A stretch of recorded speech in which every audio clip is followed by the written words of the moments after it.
Storm has passed, the time is now to go to bed.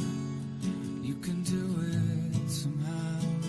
The storm is gone, and maybe it's not too long until you rest your head, get some sleep, try to dream of something sweet.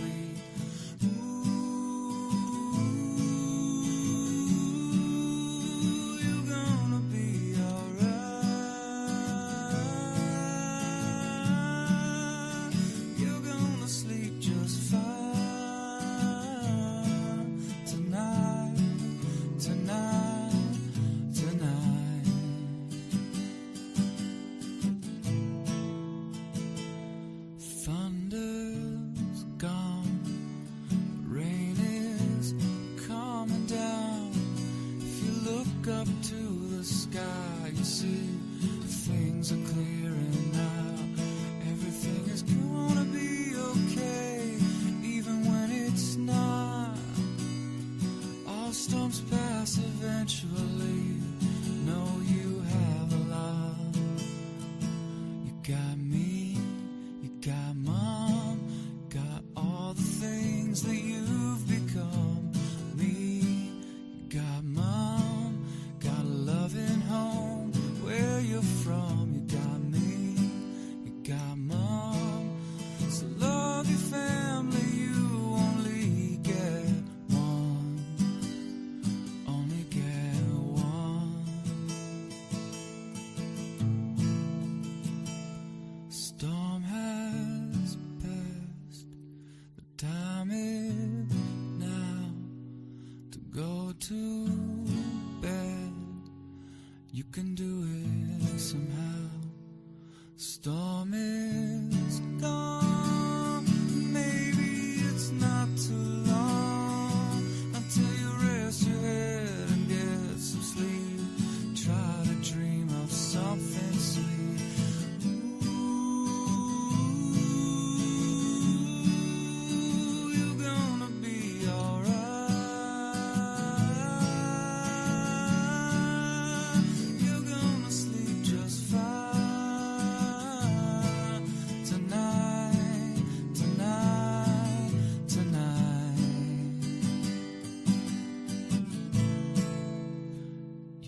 Sleep just fine.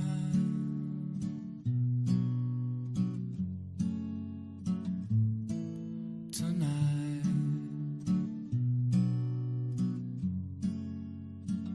gonna sleep just fine.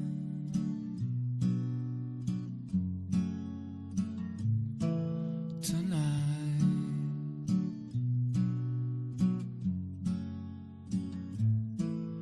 tonight.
Hey there, folks. Adam here going live again.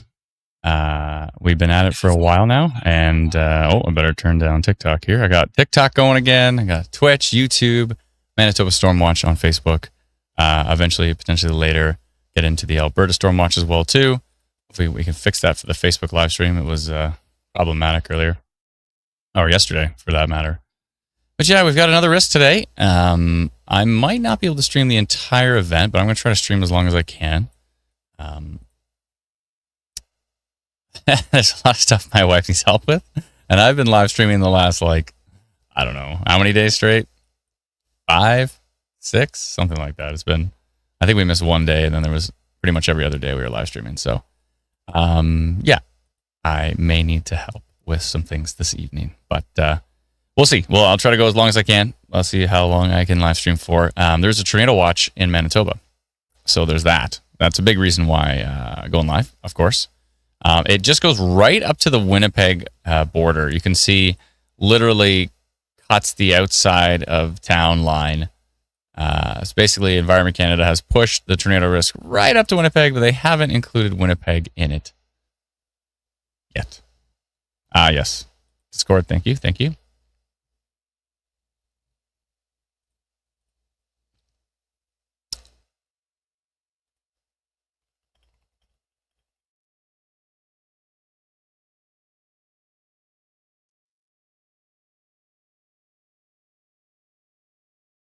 Okay. I have to get onto our team Discord so that if there's anything important, Lindsay can let me know. Thank you, Lindsay, for reminding me to do that. Let me just jump in the comments and say hello to everyone. Hi. Adam, did you have dinner already, or are you going to eat it live? Oh, I'm probably going to eat it live. I did bring a Chewy bar, though, but in a little bit I may have to go and tackle that. Emergency Response Network says, hey, Adam, any rest for Windsor today? I don't think there was a little bit of some funnel cloud potential in southwestern Ontario, and we did have a funnel cloud reported near Wallaceburg earlier. But besides that, I don't think there's much going on. I think it's pretty much Alberta, a little bit of Saskatchewan today, and we do have a decent storm down here in Saskatchewan right now, starting to build east of Weyburn. IW storm risk is 10% severe wind risk and 32% severe hail risk on the storm. That's starting to just pop up and grow in strength, heading to the northeast, eventually towards the Manitoba border. We've got some pretty potent little storms in here in Manitoba at the moment. It's Neepawa? Is it Neepawa? It's not Nepawa, is it? Neepawa? Let me know. I've pronounced it for 12 years straight, but every time I forget. So I don't know why these things just get erased from my memory. I'm sorry. I'll try my best to remember everything, which will never happen. 13% severe wind risk for that storm, 3% tornado risk on that one. Mainly a little hail risk from what I can tell. The storm going through Winnipeg, it was looking like it was increasing in strength, and we did a little severe thunderstorm potential, but it looks like it has actually weakened quite a bit. So I think it's probably, there's a 17% severe hail risk on it, 6% severe wind risk, so it's not really that strong. There's a little bit of hail in there, but there's nothing too much. So Winnipeg's just going to get a little soaking. That is not equal to what storms are going to be brewing later today. Look at all, you can see all of that. Oh, that's interesting to see the different layers all merging together. And the outflow boundary. The outflow boundaries will outflow. That's what they do. Let's see here. Neepawa. I said it. He said it the second time. Neepawa. I said it right the first time. Says Prime. Neepawa. That's what I said. That was my initial thought. I just know that I've pronounced it wrong so many times, so I thought, you know what? It's probably worth asking.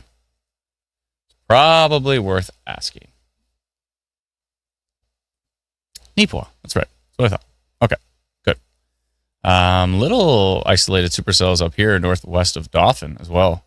There's a little bit of something going on right on the southeast corner of them as well too. Let's look higher up in the storm. Tilt 2, tilt 3, tilt 4. Interesting. Starting to rotate very, very, very marginal rotation on that one, but you can see it's turning into a little supercell. It ate that storm below it. See the little storm gets sucked right into that one, and then it's starting to kind of curl around. So we'll have to watch for that with that storm. So yeah, got yourself a tornado watch. You don't see that very often. And basically from Winkler, Morris, Manitou, Miami, Carmen, Sperling. If I zoom in here, we can see some more areas as well too. Morden, I think I said. Maybe I didn't. Ladysmith all the way up. We just zoom it in and walk it around. You can see it goes all the way up here. Sunville, all the way, Alonza, all the way up to St. Rose, Eddystone. Way up here. We see it. Yeah.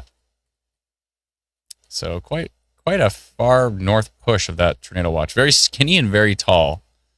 One over the lake as well too, and then comes right down to the Winnipeg border, like literally the outline of the town line. It cuts across. So Environment Canada being a little bit cautious with that. Just they don't want to add Winnipeg to the tornado watch until I think they, or at least they see a really strong storm heading that way. Maybe they'll at that point in time they'll do it, but we'll see.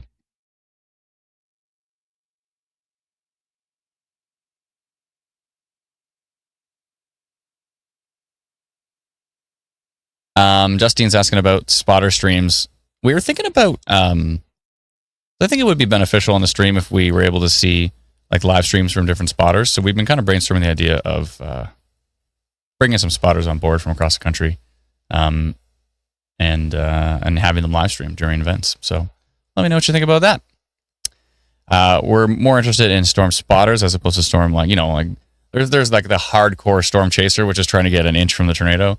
And that's not what we're thinking about. We're thinking about storm spotters, which means always taking the safer route, playing the storms from a distance, making sure there's always a good distance between you and the wall cloud and the potential tornado or whatever happens to be. Not core punching storms and having them run you over and all this kind of stuff. Like none of that kind of stuff. Basically, trying to not get the vehicle wet. Ultimately, especially if it's isolated storms, that's not always possible. A lot of the time, you end up in the rain. But but trying to play the safer path with that would be interesting. So, Prime of the Apples says that would be awesome. Love seeing the coverage.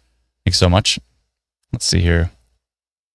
Everybody's saying Ollie on TikTok said any tornado watches. Yeah, we have one in Manitoba, and we're watching for some strong activity potentially over here in kind of the Calgary area over towards Medicine Hat. We have severe thunderstorm watch over here. And if we look at the details of that, Environment Canada is saying producing strong wind gusts, large hail, heavy downpours. You know what? That's why I really like the fact that we have the on Instant Weather Pro, the fact that we have Environment Canada's official thunderstorm outlooks built right in. I really like the fact that we have that because you look at the severe thunderstorm watch. This is like such a cookie cutter statement. It doesn't say anything about the size potential of the hail. It doesn't say if there's a tornado risk or not. There's a lot of details left out of this severe thunderstorm watch. But if you look at the thunderstorm outlook, now we got some details, right? Weather threat is moderate. Thunderstorms will be isolated. Will be kind of, individual storms, basically is what that means. Isolated doesn't mean a one big line of storms. It means more like, separate storms, basically. Tornado risk is yes. You didn't see that in the severe thunderstorm watch. Wind gust risk is 90 to 100 kilometers an hour. Hail risk is 3 to 5 centimeters. Rainfall risk is 50 millimeters. So isn't it nice to see all those little details? I love that. I love that we have that built in now. And not just for day one, but we got day two. Let's go throw on we have night one. And then we have day two. Lethbridge and day two risk for Alberta. We go to day three. So we've got it all here, which is pretty nice. So let's go. Actually, if we look at day two, I think there's another risk again in Manitoba tomorrow. And in parts of northwestern Ontario and north central Ontario, all the way up into almost northeastern Ontario. I guess, that would be. And then another risk tomorrow down here, Lethbridge, Pincher Creek, Nobleford, Raymond. That little corridor has a risk for tomorrow as well, too. So anyways, again, I think it's just nice to be able to see those details, especially when the severe thunderstorm watch. Because a lot of the time, the severe thunderstorm watch will have more of those details, right? It's just when they first come out with it, they kind of do like a cookie cutter. I feel like, I don't know exactly how it works, but I feel like they're just clicking a button that says severe thunderstorm watch, and it just says general statements like strong wind gusts and large hail. Like there's probably a couple of check marks they click, and then it creates that general text for them. But they're not going in there and filling in, 90 to 100 kilometer an hour wind gusts, like all those little details. I think those are quite useful. Is the instant weather app available on PC? I'd rather use this than what I use now. So this, what you're looking at right here, if I unzoom this here, 1 second. If I unzoom this, you are looking at, this is Instant Weather Pro.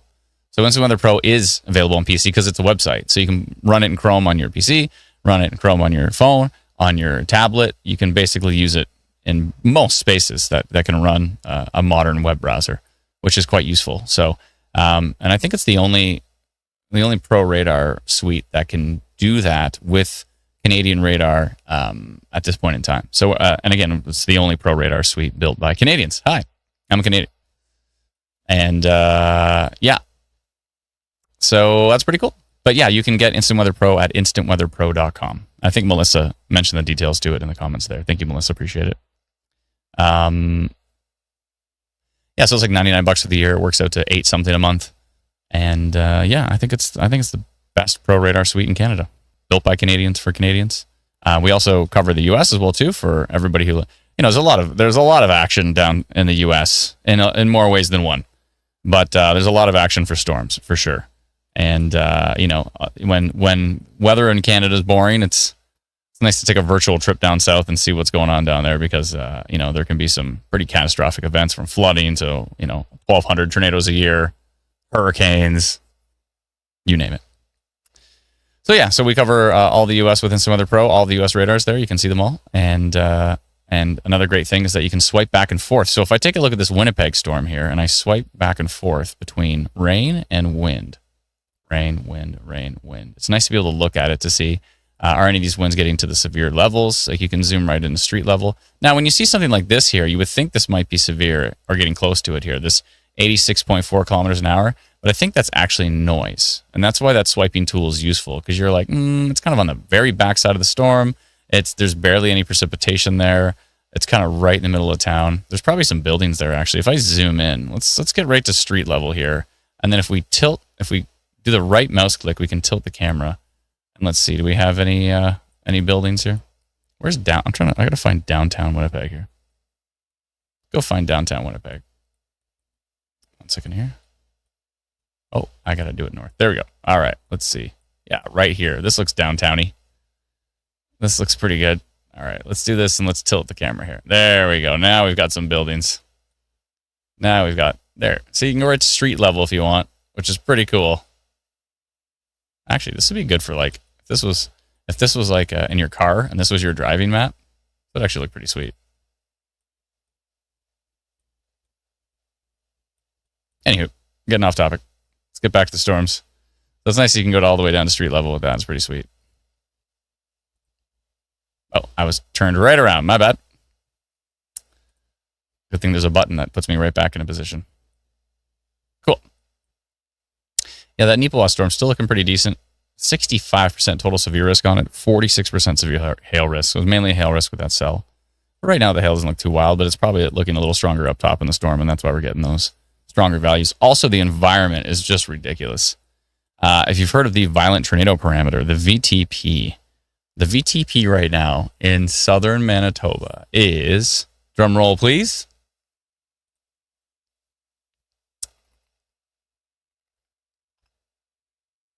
the supercell.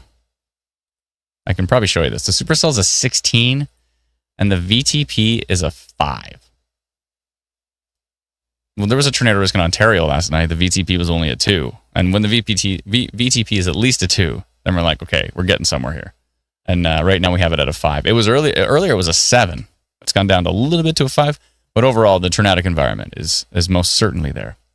Most certainly there in southern Manitoba. So there's that. We're going to watch as long as we can. Again, I may not be able to live stream this entire event, but I'm going to try my best to go as long as I can until... Grinch says, go to Winnipeg. We have a severe thunderstorm warning. Are you sure about that? Are you sure? Maybe. No, I think you just have a severe thunderstorm watch. Now, you do have this polygon that I posted, which was severe thunderstorm potential. But that's still not a severe thunderstorm warning. Only Environment Canada, of course, can issue a severe thunderstorm warning or severe thunderstorm watch. Jay says, it's a warning. I don't think so. I'm looking at multiple different sources. I'm not seeing it. Let me look in the background here. I'll check one more thing. There's a tornado watch, but they're for Winnipeg. If you're talking about for Winnipeg, because he was talking about Winnipeg. At least I believe he was. Let's see here. I'm going the extra mile to check to see if maybe there's a glitch. No system's perfect, so I always say definitely use more than one weather service, always, because no system's perfect. We're not perfect. Environment Canada's not perfect. The weather network's not perfect. None of them are perfect. There's times where these things go down. Same with like Rogers or Bell or Telus. These things can go down. So it's good to have backups. That's for sure. But yeah, if I double check here, yeah, only a severe thunderstorm watch for Winnipeg, just like I thought. Okay. I went the extra mile just to make sure, went to the raw data, and no, just severe thunderstorm watch for Winnipeg. So I don't know why folks are saying that Winnipeg is under severe thunderstorm warning when you're not, but you're not.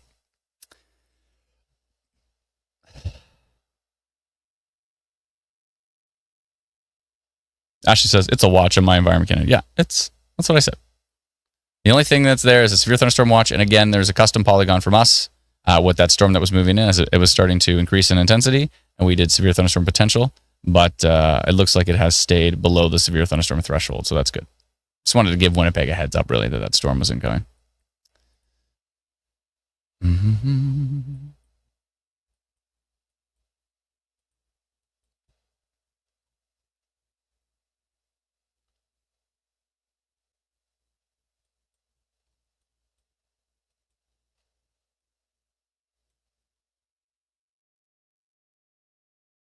As G says, how is Calgary today? Well,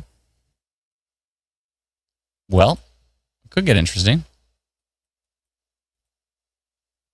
Right now, there's just a little bit of rain in the south, in southern Calgary, but nothing too much going on there at the moment. But there is a risk in Calgary. And I believe Calgary is even in if you look at the Environment Canada outlook, thunderstorm outlook, Calgary is in the risk for a tornado today. Based on their day one forecast. So it doesn't mention a tornado risk in the severe thunderstorm watch yet, but that could change. I guess it all depends on how strong it develops. They might, Environment Canada might be being a little bit more cautious with this risk today, maybe because of what happened yesterday. Yesterday was a high risk that bust. So that there was a bust. So if you don't know what a bust is, it's when there's it happens typically when things are really strong too, because you can have a cap that can prevent the storms from popping. And so those are really tricky events to forecast, where you have all the energy in place, all the ingredients, everything's coming together, but you have a very strong cap. And if the storms can't break through that cap and initiate, then you can have all the ingredients in the world. But if the storms don't show up, then the storms don't show up. So that's kind of what happened yesterday. There was a high risk bust from Environment Canada there. We did a strong risk as well too for there because the ingredients just looked wild. So, and obviously it busted yesterday. So there were some storms in west of or southwest of Edmonton, I think.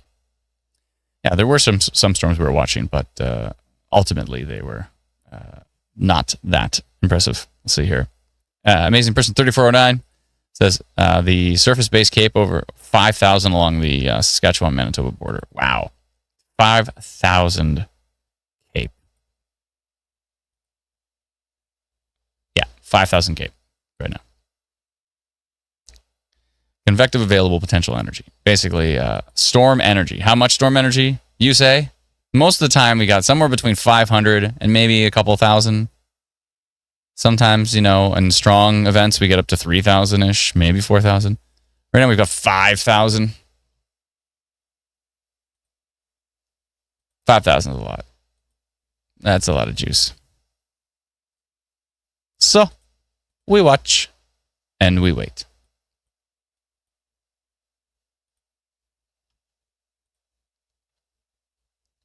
Jason says 5,000. I thought 2,000 was high enough. Yeah. I mean, it does ultimately comes down to the mix of cape and shear, right? Wind shear. If you don't have the right amount of wind shear, then you can have 7,000, you can have 9,000 cape, but if storms do pop, they're going to pop straight up, go straight down. They're going to be what we call pulse storms, where they just go and they pop, they grow, they get really tall, and then there's no shear to support them, and they go, and they fall and die. That's my impression of pop-up storms dying.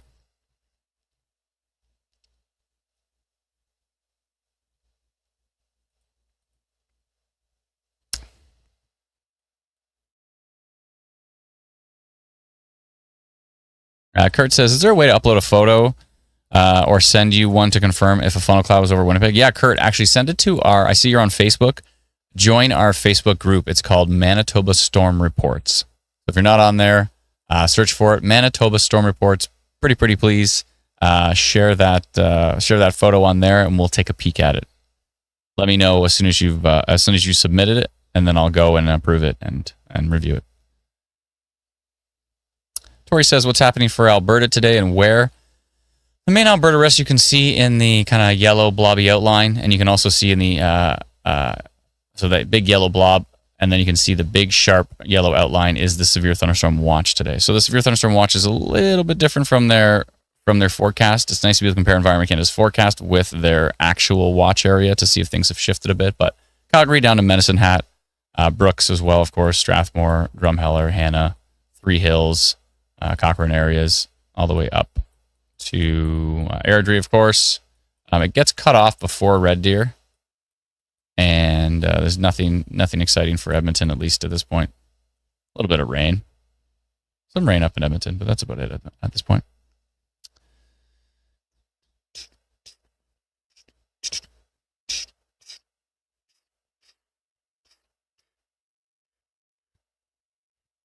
Is Sundry in that, says Candace?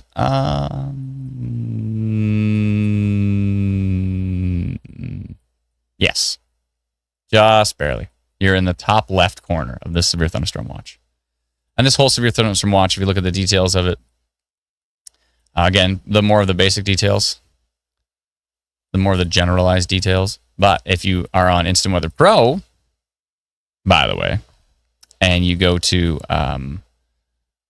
the thunderstorm outlook details, then you get to see tornado risk, yes, 90 to 100 kilometers an hour, 3 to 5 centimeter hail, and 50 millimeters of rainfall. I'd really like to, I want to take that thunderstorm outlook detail and actually include it in the alert bar on our free app. If you don't have a free app, it's instantweatherapp.com. There's the alert bar at the top that says severe thunderstorm watch or whatever happens to be at the very top. And if you touch it, it drops down and you've got all the little, all of the other potential alerts that are for your area. I think it'd be really cool to put the Environment Canada severe thunderstorm forecast right into that drop-down menu so everybody can see it. And then, you could open up your phone and you could see thunderstorm outlook, even though there's no severe thunderstorm watch issued for you yet or no warnings or anything like that. It just says thunderstorm outlook. You tap on it and then it says today there's a risk of this, this, this, and this. And you find out about that well in advance of the severe thunderstorm watch, right? I think that's quite useful. And so much in advance of the severe thunderstorm watch, there's actually a 3-day forecast. There's 3 days of data from Environment Canada. So it would be cool also when you open up the thunderstorm outlook, you can actually press a button and toggle between day 1, day 2, day 3 if they're available. I think that'd be pretty sweet. So I'd like to include it in there. That'd be great. Season 17 says possible rotation just north of Dauphin. Yeah, we've been watching that one actually. We've been watching that one way up here because it looked quite decent for a few frames actually. There's this. Both of these look good. This one looked better over here, and this one is still cooking right here. That looks pretty decent. The hook is pretty blah at the moment, but definitely there's a little signature right there. Yeah, it's on tilt 2. It's on tilt 3. On tilt 4. It's probably worth mentioning that actually. I think I'm going to go minor rotation on that one, heading east towards Ethelbert. Yeah, Duck Mountain area, heading east towards Ethelbert at the moment. Let's see, is there any people in Ethelbert? Ethelbert. There's an actual Ethelbert over here? Okay, so that's just there we go. Heading towards Ethelbert. Perfect. Heading east towards Ethelbert. All right, and that's the southern cell. The northern cell has had a little bit of hints as well, too. But let's go over to our notification system and find that storm and send them a notification, shall we? Shall we do it together? We shall. Let me just click on our notification system, and we'll flip over to that. Let me zoom in my Instant Weather Pro, though. See, if Brennan was here, which he's not right now, he would have told me to do that. But he's not here. It makes me sad. Okay. That's okay. He's a busy guy. Let's see here. Want to find that storm up here north of Dauphin. Let's turn the radar on, and there's our storm heading east towards Ethelbert.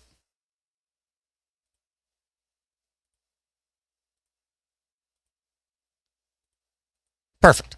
That looks like a reasonable polygon, unless it decides to randomly go northeast. So I'll do that. That's probably good. Okay. How many people? 82 people up there. I love it. 82 people have our free app up there. And I'm going to go minor rotation detected on this storm, moving east towards, you guessed it, Ethelbert. How do you spell that? Ethelbert. I got it. E-L-B-E-R-T. Is that right? Yeah. East towards Ethelbert, etc. And the timing is going to be 5:53 in Manitoba. It'll be actually 5:54 by the time I send this. Do I have the date right, or is it yesterday's? No. I got to fix that. And there we go. Perfect. Send that out to our pages and out to 82 people that have our free app Instant Weather. Sending now. Jump back to Instant Weather Pro. Thank you so much to the person that pointed out that storm. Again, we were watching that storm, but thank you for reminding me again to go take a peek at it. Over towards Ethelbert. Love it. There's our polygon right there. Big bam. Ethelbert knows what's up. Can't take me anywhere. Actually, it is kind of moving a little bit to the northeast. So I'm glad I extended that a little bit further north. You never know which way it's going to go. It could turn right, it could turn left. It could head straight towards Ethelbert. You don't know. You just don't know. But yeah, a little bit of minor rotation on that for sure. Good call. Good call, whoever mentioned that. And thank you. Polygons for everyone again. I mean, the polygons yesterday were ridiculous. It was a lot of polygons. Melissa says, Adam, oh no, your sarcastic sidekick is missing in action. I know. That's why you got the whole screen with me. See, if Brendan was here, I would be a lot smaller, and then we would have things around the edges like reports and clocks and words. But no, you're just stuck with a clean version of Instant Weather Pro and my floating head. And that's basically what we're dealing with here. Actually, this is looking a little more interesting towards Ethelbert. 146.88 kilometer in there. Hope that's noise. A little minor rotation there for sure, though. Tilt 4 looks interesting. All right. Ethelbert. We're watching that Ethelbert cell. And there's also this Pine River cell, which it looks like has weakened quite a bit as far as any rotation, any visible rotation on radar. So Gavin says, can you check the thunderstorm outlook deals for Winnipeg? I sure can. Let's see here. So Winnipeg not inside the tornado watch. There's a lot of data for Winnipeg right now. So if I click on Winnipeg, first we have our IW storm risk, which is available from instantweatherpro.com. And then you can see for every storm, you can see it's got a 1% tornado risk. It's got a 4% severe wind risk, 9% severe hail risk, and that updates every few minutes. Based on the latest data. So there's that. Winnipeg is not inside of the tornado watch, barely, literally by millimeters. But they are inside of a severe thunderstorm watch. So let's see if there's any more details for the severe thunderstorm watch from when. So this is what you've got to work with here. There was a severe thunderstorm potential I did, but I'm going to get rid of that. That was my polygon that I posted earlier of the storm going into Winnipeg. But thankfully it stayed weak, so that's good. I will look at the thunderstorm outlook deals, but let's look at the severe thunderstorm watch. Let's see if the Winnipeg office has a little bit more details to it here. Favorable, producing damaging wind gusts, damaging hail and torrential rain, an increasingly unstable air mass. Yeah, it is very unstable. Blah, blah, blah, yada, yada, yada, and no mention of tornado risk or anything like that. Okay. So that is the severe thunderstorm watch. But if we look at, you can see this severe thunderstorm outlook. If you look at that for Winnipeg, they say the threat is moderate, which is 2 out of 4. We need to add that to it, like a 2 out of 4 in brackets or in parentheses. Thunderstorms scattered. Wind gusts 90 to 110 kilometers an hour. So I love being able to get those actual details. It's so nice. I want to add that to the free app. I want everybody to see that. Not just if you subscribe to Instant Weather Pro. Hail risk 3 to 5 centimeters. Rainfall risk 50 millimeters. That is those are the details for specifically the Winnipeg area. Now, if we go over to this area of their forecast, which is this big orange high risk from Brandon to Winkler, Portage is in there as well too. Neepawa, of course, Minnedosa. And if you click on that area, then you can see, of course, we're now in a tornado watch here. But if you look at the thunderstorm outlook, it's actually in orange, which is how we would color it in the drop down. This is actually the same code as the drop down, basically, built into the app. We're just using it literally on the screen like this. Weather threat is high, so that's a 3 out of 4 for Brandon over to Portage, down to Winkler. Tornado risk is a yes, 90 to 110 kilometers an hour, 4 to 6 centimeter hail. 6 centimeter hail. So 5 centimeters basically like golf ball. So what's 6 centimeter? What ball is 6 centimeter? Anybody? Pickleball, maybe? Mason Person 3409 says, can you, some broad rotation south of Creelman, Saskatchewan. I'll take a peek at that. But anyways, yeah, so those are details from Environment Canada's actual official forecast, which is pretty cool to be able to see that cooked right in here to Instant Weather Pro. Let me go take a look at that storm for Amazing Person 3409. Creelman, Saskatchewan, was it? Let's see. Oh, this one?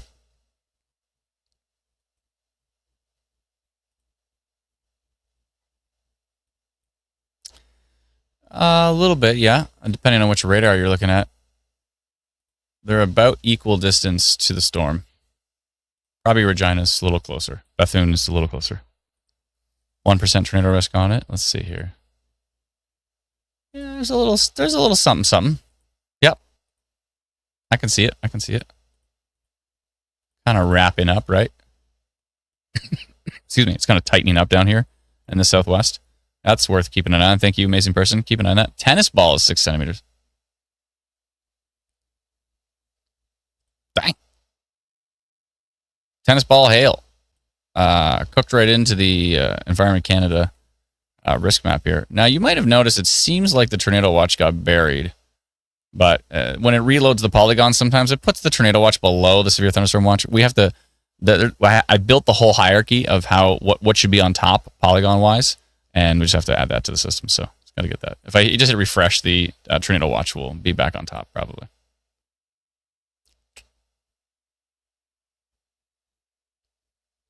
Emergency Response Network said, have you thought about making a public Discord server for instant weather? Yeah, we have one. I have my ear to it right now on the voice chat. Sorry, but it's not public. We have one for our team. We have taken some steps to make it public. We haven't pulled the trigger on that yet. Haven't gone through with that yet. Our moderation team is stretched pretty thin right now, trying to moderate, stuff like our storm report groups are an immense project. It'd be interesting to see some. Jonah said tornado spotted in Winnipeg. I doubt it, unless there was like a land spout maybe. But only a 0.01% risk for tornado. Do you mean earlier? Jonah?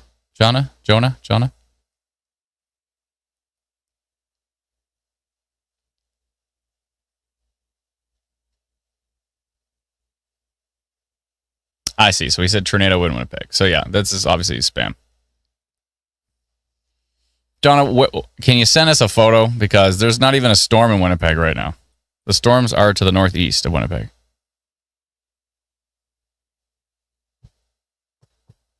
Call me doubtful. Gavin says, I'm in Winnipeg and I don't see anything. Call me doubtful. About to ban Mr. Fake Report over here. The trolls are out in full force. Let me know where they are so I can toss them out. Who's trolling? Who be trolling?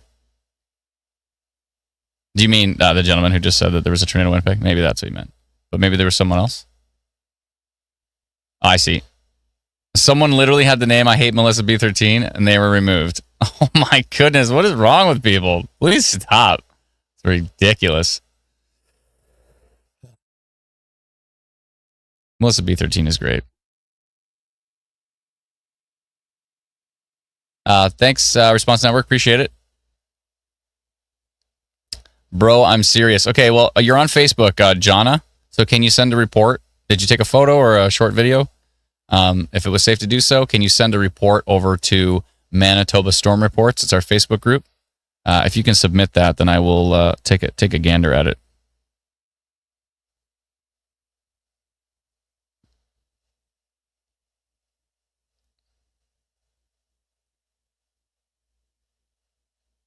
But yeah, there's currently no storms in Winnipeg, so unless he lives in a far northeastern Winnipeg.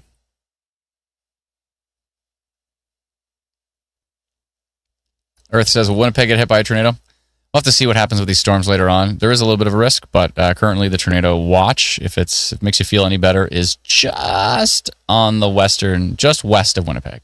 Winnipeg itself is not in the tornado watch. The tornado watch is just to the west.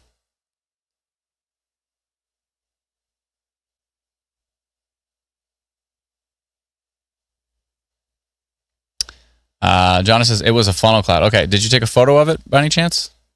If you can send a picture, that would be helpful. What do you say here? It's gone now. Yeah, no, I get that. But when you saw it, did you take a photo or anything?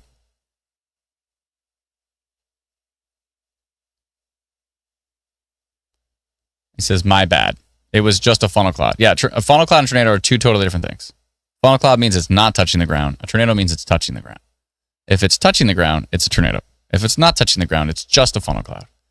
And a lot of people misinterpret what actually is a funnel cloud and what isn't. Some people can see a whole bunch of just low-hanging clouds from a storm and think that's a funnel cloud. Some people see, which can be scud, which looks like a funnel, but it's not rotating violently. It might be turning slightly, but it's not, literally rotating violently. So if it's rotating violently, then that's a different story. He said sorry. No, it's all good. It's all good. Adam K says, you sure it wasn't a funnel cake? And that reminds me of Canada's Wonderland. See here. Funnel cloud was spotted earlier near Chatham, near Wallaceburg. Yeah. Justine says, now I want funnel cake. Yeah, well, that's what happens when you talk about funnel cake. Let's see here.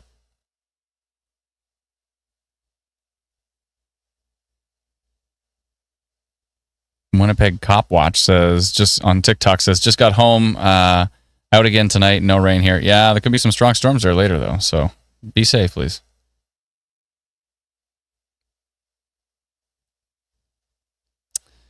The Indoor Cat 77 on TikTok said Winkler. Yeah, Winkler's I believe in these tornado watch.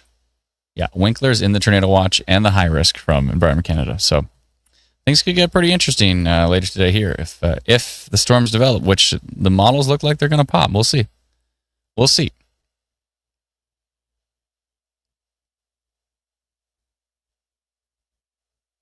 Mason Person 349 says back up to a VTP of 7 and a supercell of 20. Wow. Wow. That is wild. Let me pull that up here, actually. I'll pull that up so you can see what I'm talking about when we talk about the VTP. Let me see if this will work here. It may or may not work. Maybe if I zoom it in a lot. Okay. I'll have to tell you where the locations are because they're not very easy to see. But let me throw this over here and see if you can see it. There we go. Okay. So if you follow my mouse cursor, you might be able to see it. Can you see my mouse? There's my mouse. Okay. That's a 20 supercell right here. 16. So Winnipeg's right here in about the 8 supercell, which is still an impressive number. All the way just to the west, you have, so that's the stuff over by Dauphin and, or north of Brandon. And then that is halfway in between. So Portage is in here somewhere in the 1620. And if we go to the VTP, oh boy, the VTP is getting up to a 7 up there. Right now in Winnipeg, the VTP is a 3 or a 4, which is still impressive. Yeah, so this is the violent tornado parameter right here. I see some storms pop in here that are going to be moving in the area. Oh boy, that's the SBC mesoanalysis page, and it is popping off. And if we want to look at the Cape here, 5,500 Cape. What's the wind shear like? Wind shear is decent. It's not wide. It's way stronger up to the northeast, but we'll see how that progresses. That'll probably change in time. But yeah, it's going to be bulk shear is pretty decent, but the Cape is insane. 5,500 Cape is absolutely ridiculous. Absolutely ridiculous. Anywho, so there's that. Yeah, that's there's some data for you. Isadore on Facebook says, "What's your TikTok?" If you search for instant weather on TikTok, that's us. Let me jump back to some other pro here. I should probably show our forecast map here. I believe I've got it right here. Yeah, there we go. To make myself small and in the corner. But yeah, that is the forecast that meteorologist Alana put together for us today. And she's got Calgary, High River, Claire's home. By the way, if you're watching this on your phone like this, whether that's on TikTok or YouTube or Twitch or Facebook, if you're watching on your phone like this, if you turn it to the side, it'll fill the whole screen with the video. I just did that and it didn't work. On TikTok, I think you have to press the full screen button. There you go. Yeah, it's so much easier to read the city names if you do the full screen button. Much, much, much easier. And I think on TikTok there's a way to also close the comments. Oh yeah, you just swipe the comments to the side and then you can press the comment button. Yeah, you can swipe them to the side and get rid of it. Then you make it even more full screen, and then you can really see the names on here. So I'm trying to figure this back out. There we go. Man, how do I get it from full screen? Now I'm confused. Now I can't get it back. There we go. You just have to pinch it or something. Okay. Still learning. I'm learning about the tickety talks. I'm trying to figure it out here. Okay. Oh my goodness. So after saying there was a tornado in Winnipeg, Jonna now wants a shout out. Can I get a shout out? You're lucky you didn't get kicked out after what just happened. But anyways, it's all good. It's all good. We're going to let it slide as long as you're cool from moving forward. But yeah. Let me ease up a bit, please. Oh my goodness. I just gave you a shout out by laughing at the fact that you wanted a shout out after you said that there was a tornado in Winnipeg when there was no storm there. You ever heard of the term thin ice? All right, let me get rid of this polygon that I posted earlier for Winnipeg because that storm is long gone. I'll go do that in the background here. Give me one moment.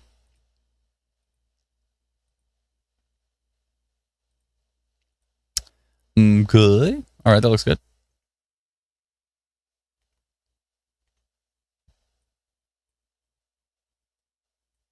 Will there be hail in Calgary? It's possible. It's possible. I think Environment Canada said 3 to 5 centimeters possible, so we'll see. Sasha says, what's up with that storm near Thompson? I can take a peek. Way, way, way up there. Where's Thompson again? I know it's up high. You still have the forecast map up, just so you know. Ah, my bad. Thank you, Lena. Hi, Lena. Hi. Here's your forecast map. I still have your forecast map up. You can see where she has the tornado risk, which is basically west of Winnipeg, all the way over to about Virden. You can see the dash lines, like the kind of striped lines that are through it. And then she also has the tornado risk for Calgary all the way over to Moose Jaw and Swift Current and Saskatchewan as well, in the yellow areas. So in the yellow areas, you're looking at a slight risk, level 2 out of 5 for us. We're kind of on the fence about going a little stronger for Manitoba. We'll see what happens. You know, if the storms don't show up, then we'll be happy that we went slight. But if the storms do show up, they could definitely be reaching strong. You know, just because you saw those ingredients, 5,500 Cape, VTP of 7. Yeah, we could be getting to the strong level of storms as well with what does develop in Manitoba a little bit later on. So we'll see. We will see. Justin says Adam does look smaller though. I made myself really small because there was nowhere for me to hide on this forecast map. I didn't want to block any town names, so I came way down here and became a tiny little thumbnail. It's all good. Anyways, I wanted to take a look at that storm we were talking about and find Thompson, Manitoba here. Thompson, Manitoba, eh? Let's see here. Thompson. there's not going to be any radar coverage up there, unfortunately. No, I don't think so. I just wanted to see. There probably maybe is some reflectivity, possibly. Let's see. Oh, wow, there's not. So there's not even reflectivity up here. It's way, way, way up. Probably the only way you can actually see this storm. Oh, you know what? Maybe if you did this. We turn on mosaic. If you turn the mosaic layer on, there you go. Then you should be able to see up there. Yeah, beautiful. There's Thompson. So it uses future radar to fill in the gaps where there is no radar. So the only way to kind of look at radar, it's not perfect because it's a modeled simulation of what they think is a storm up there. But yeah, that's a decent looking storm up here in Thompson, Manitoba. But other than looking at a webcam, could we look at a webcam? Maybe. When you look at the actual raw radar data, that's when you get to see stuff like this. That Ethelbert storm, still seeing some minor rotation in there as well. There are forest fires up there as well too, so maybe deceiving. Yeah, perhaps, but I think the model's not simulating forest fires. The model's simulating. It's using model to actually simulate storm development. So it's not just like seeing maybe some smoke up there and thinking there's a storm. It's estimating that there is storm development up that way based on the environment.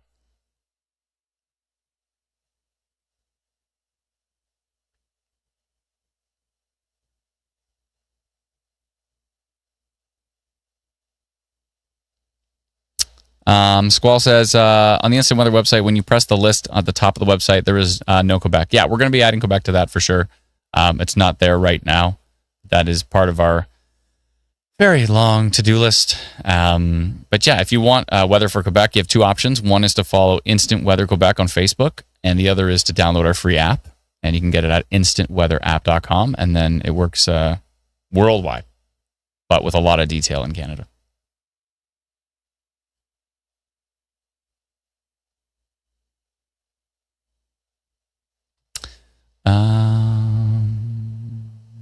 Oh yeah, I wanted to see if I could find a webcam up in Thompson, Manitoba. Thompson, Manitoba webcam.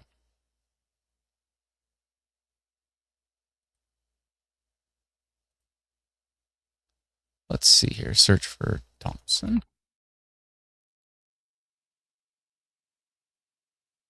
Maybe Manitoba 511 might have it. Let's see here.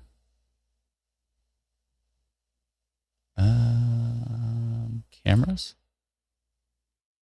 No, I don't see anything up there from them for cameras.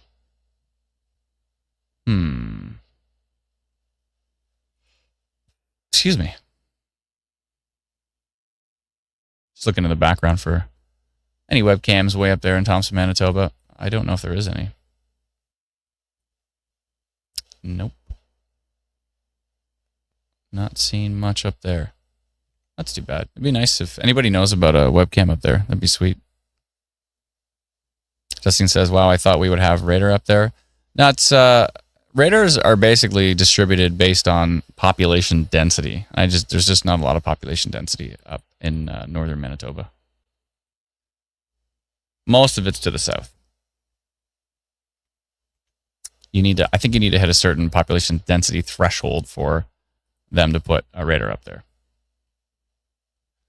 Shannon says, Thompson had rain this morning and afternoon. The lightning detector app had lots of lightning near Nelson House and Leaf Rapids, currently humid in 21. Thank you very much. Do you see a storm to your north, or is there nothing there?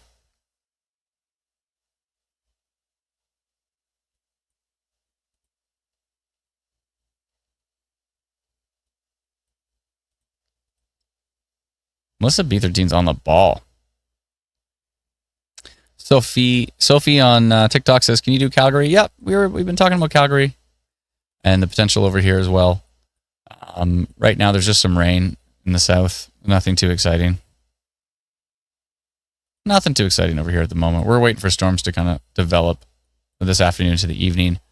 Again, I don't know how long I'll be able to live stream. I'm going to try to live stream as long as I can today. I really did want to go live to talk about the tornado risk here in Manitoba, talk about the risks in Saskatchewan and Alberta as well, and track these storms as long as I possibly can. But at some point in time, a little bit later on, I may have to stop in the next couple hours. Georgia says you might be able to see something using the highway cams. I looked at the highway cams on 511 Manitoba, and I didn't see any cameras up there in Thompson, unfortunately. Thank you, Ashton, for the gift. Appreciate it. Very kind of you. Thank you to everybody sending in gifts, super chats, stars on Facebook, gifts on Twitch. Gifts on, is that what they call it? Gifts? I guess so. Donations, gifts on Twitch. Appreciate all of your support. It's very kind of you. Still seeing a little bit of rotation on the storm going through, is it Ethelbert or Ethelbert? That's right. Not Ethel. Ethel. Going through the Ethelbert area, still seeing some minor rotation just north of Mink Creek, Manitoba. Some decent storms up here under severe thunderstorm warnings up here near Duck Bay and to the north. Between Grand Rapids and Duck Bay, there's some pretty decent storms under severe thunderstorm warnings from Environment Canada. We're watching this one east of Weyburn, Saskatchewan as well, too, as it tracks to the east. What are the percentages here? Hold on, let's take a look at the percentages. 1% tornado risk, 7% severe wind risk, and a 28% severe hail risk on that storm. Using IW storm risk. Let's see here.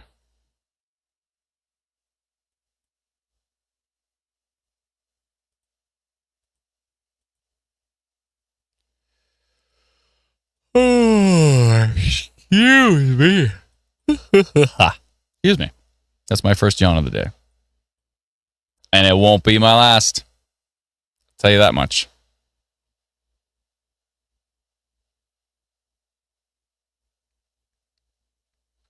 Lana says the lack of coverage through the northern prairies is really unfortunate. I agree. Yeah, it wouldn't be much. I mean, it's nice that we got the radar up here near Fort Mac now. That was a huge improvement, but it'd be really nice if we could have 1, 2, 3, 4 maybe, and then northern Ontario as well too. There's a few areas that are pretty out there. They do have pretty good coverage though, but there's a few areas in central areas that are not covered very well.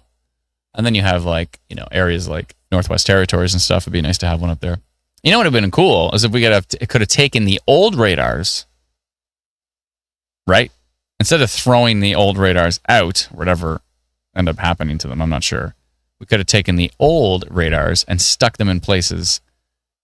That's still pretty expensive to do that. I think they wanted to get rid of the old radars. They were falling apart. So I think it was time for those to go bye-bye. Yeah, it'd probably be more work than it was worth to keep them operational. Yeah, I think so.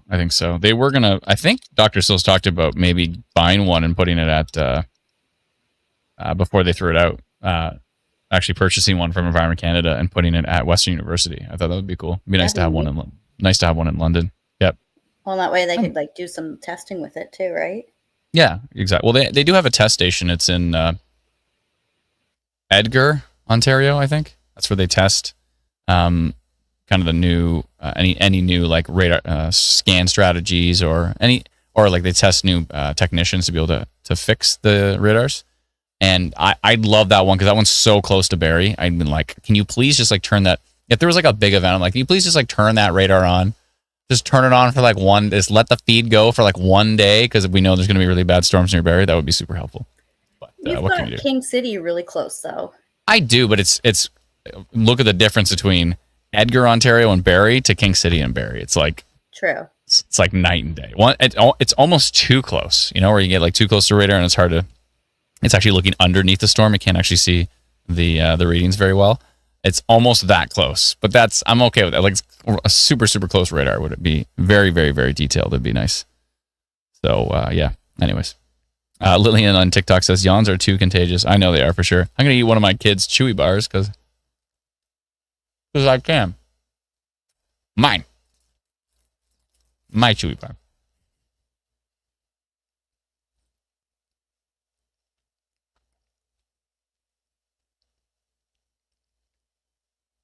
Amazing person 349 says London Airport has Doppler radar. Same with Hamilton.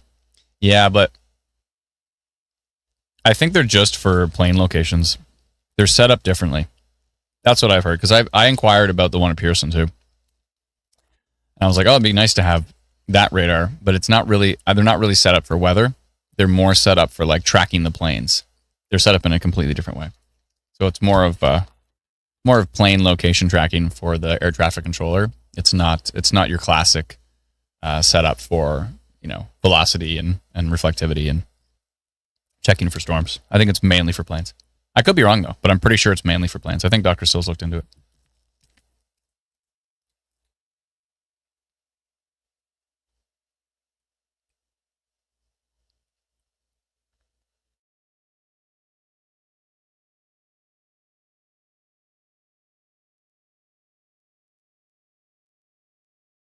And usually, if you have those radars, then you'd only have reflectivity, which is somewhat useful, but you need velocity. Velocity is the only thing I really care about.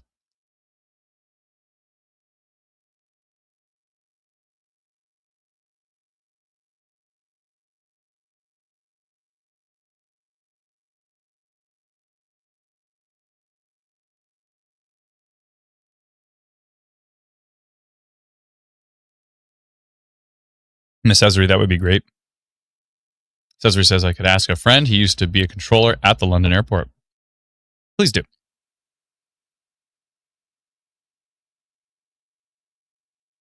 Yeah, if you can ask them if they were able to see storms on there, if they have velocity radar, that would be amazing.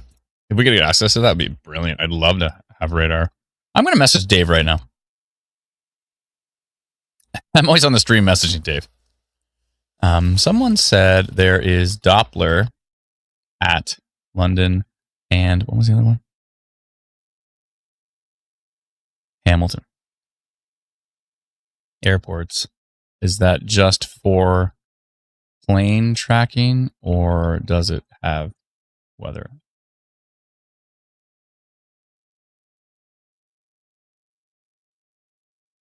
All right, I asked Dr. Sills. He worked at King City Radar for many years, so he knows his stuff, and he'll know who to ask. I just opened up a giant bag of popcorn. I'm just gonna stuff some popcorn in my face. I'm really hungry, probably because it's like dinner time.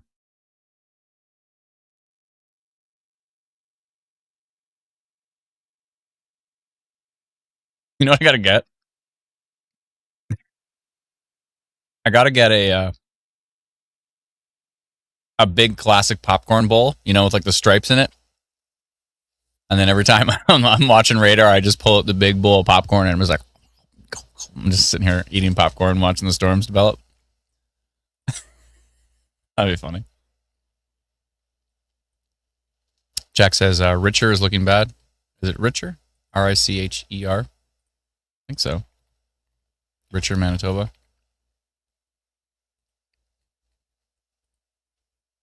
Says Richer is looking really bad. Justine says I pop out of the popcorn bucket. What? I should just go to Cineplex. Yeah, I have one like right down the road.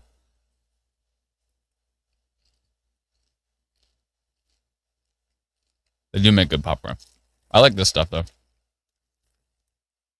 This is the Purple Kernel from President's Choice.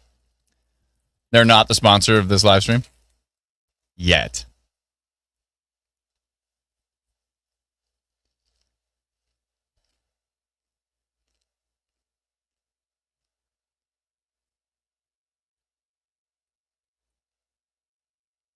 I don't know what you're talking about with Richard Manitoba. Richard Manitoba. Looks super boring.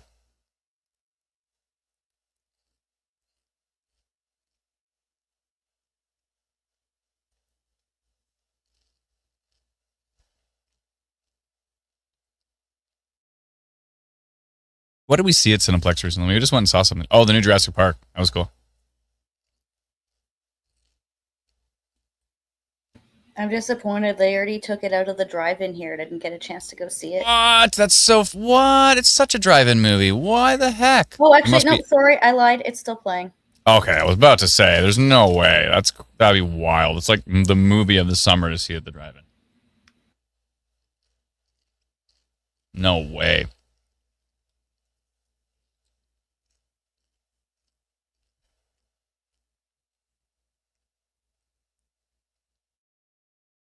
Jack, there's nothing. I don't see anything going on in Richard, Manitoba right now. There's storms east of you and they're moving away. So yeah, I'm not convinced anything's going on for you. It's all good. You had a storm come through there, but it's all good. It's moving away. You're fine. All good.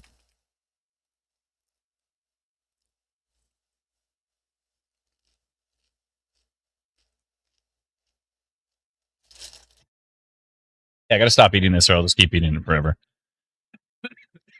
It's difficult to put the bag away. I think I sucked a kernel into my lungs. Oh, Melissa coming in with a super chat. Very kind of you. Melissa's not only is she answering every single comment, excuse me, but she's also sending us super chats. What is happening, Melissa? Thank you. Don't have to do that. It's all good.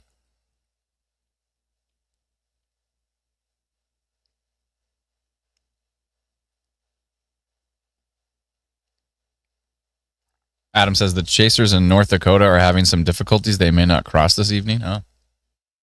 See, Dottie's got the right idea. There's the popcorn. There's the popcorn emoji. I should just I press a button and the popcorn emoji just shows up right here. And I'll just eat my regular bag of PC popcorn, but it'll look like I'm pulling it out of the giant classic popcorn emoji.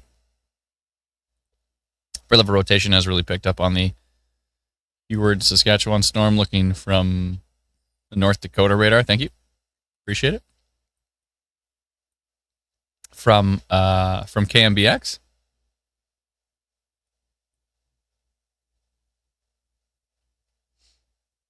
What the? Why is it taking a sweet time? Wake up. Ah, there we go.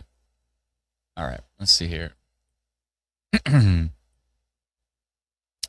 Must be overwhelmed with people loading radar right now. For that to take so long. We just did a bunch of improvements on the US radar, but that one's taking forever. There we go. Oh, yeah. Oh, wow. Good call.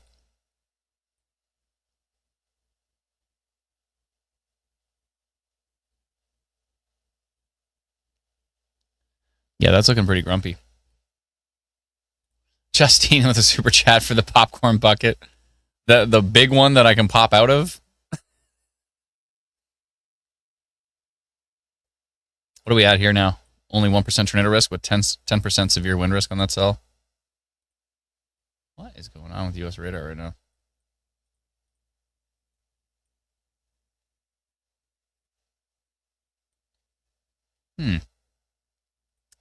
That radar's quite a distance from this one.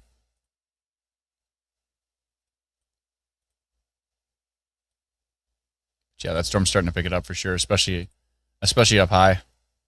Big time.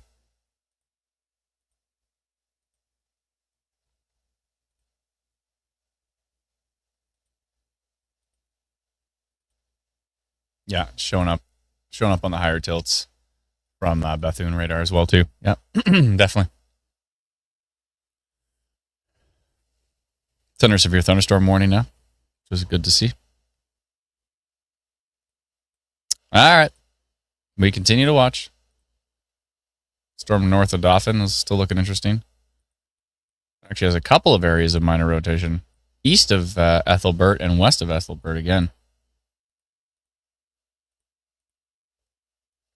Yeah, a couple different regions of some spin.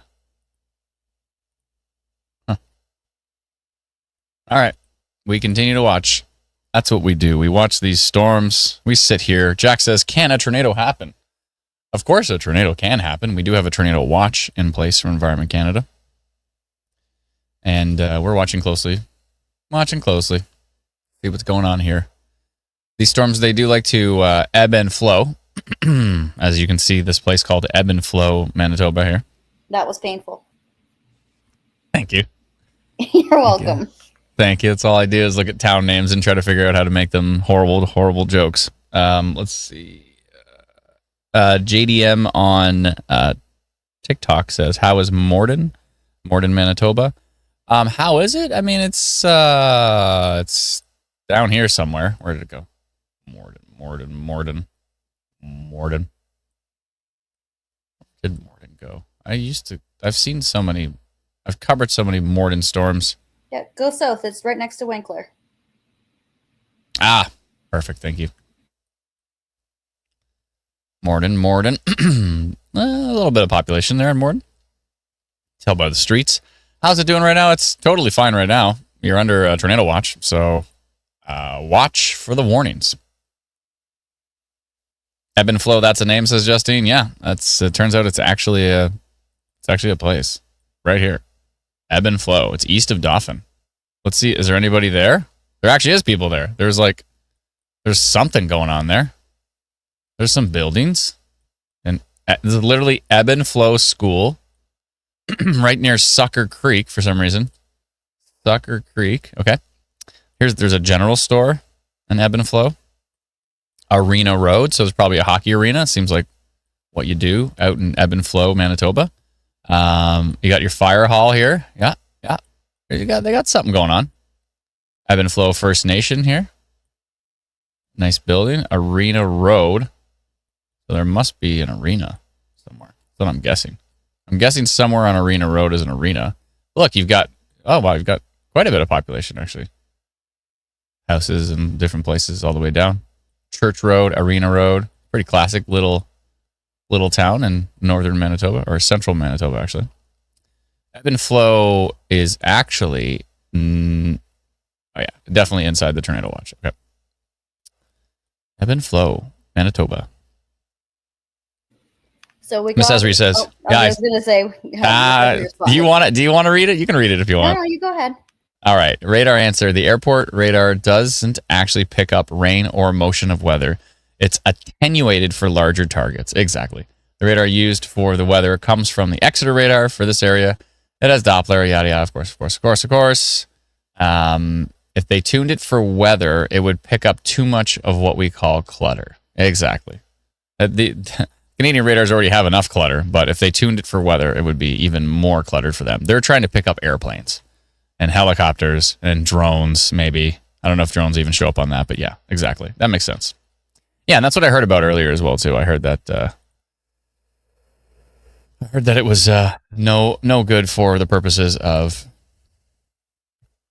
tracking weather.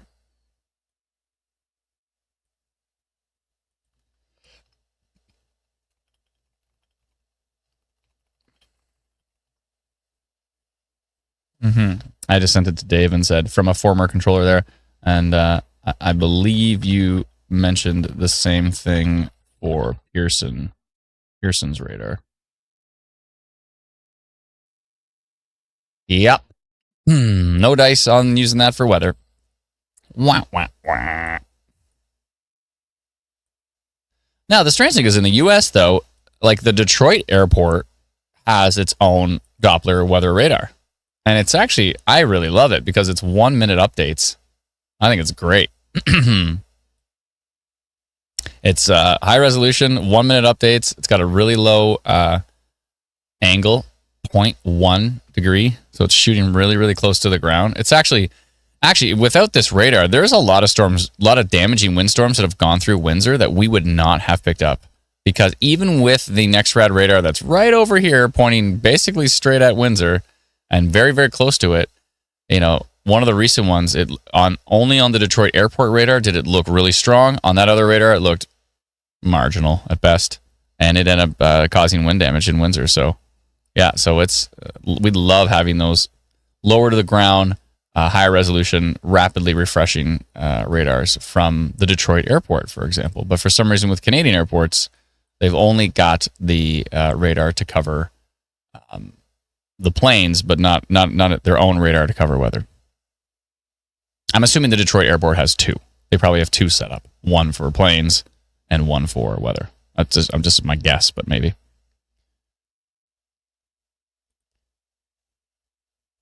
Magic Moon, thank you for letting me know. Appreciate it.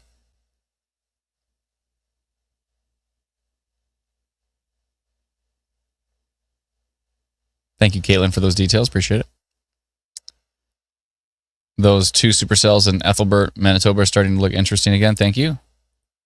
I just sit around until Amazing Person 3409 tells me where to look on radar. Sit around eating popcorn. I'm waiting. A lot of waiting. What is it, 7:30 already? Oh boy. This one is now starting to look a little more interesting. Near Hayward? Heward, Saskatchewan.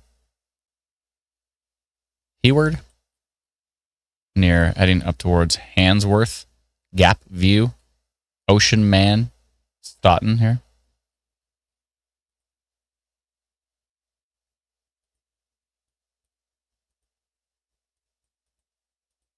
Good.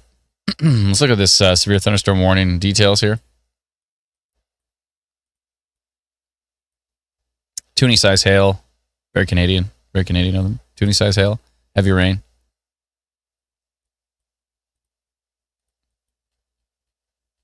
Mainly a hail risk with that one. Yeah, 49% severe hail risk on that storm. East of Weyburn, Saskatchewan.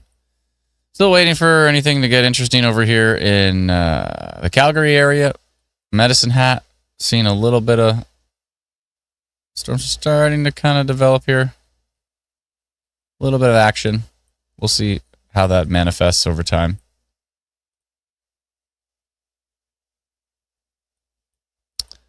Yeah, still a little bit of minor rotation on those storms. Nothing too exciting yet. Several tilts, though. Yeah, it's a decent little storm. This was the one over by Ethelbert, heading east towards Zalana and Fork River. And Winnipegosis. Volga. Etc. Oh, boy. Oh, do we got some little baby development? Got ourselves a whittle storm? Just a wee little guy? Yeah, tiny little bit of development there. Near Ladysmith.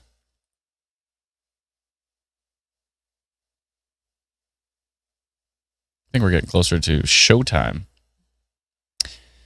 I could probably only stay for about another hour and 20 minutes on the live stream, and then I have to do things, not just live stream 24 hours a day, but there are other things I have to do with this life of mine. There are other things that have to get done, and I have to do those things, and those things aren't going to get done unless I do them. So there's that. So hopefully things get in. Things are probably going to get real interesting in about an hour and 20 minutes, and I'm going to have to say goodbye. So, but that's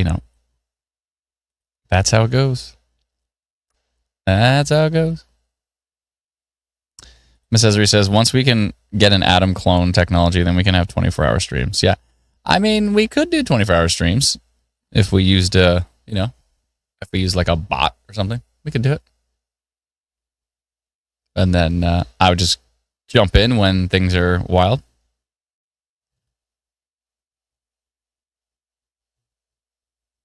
Rob says Winnipegosis sounds like a diagnosis. Ellie says, gold star for pronunciations today. Hooray!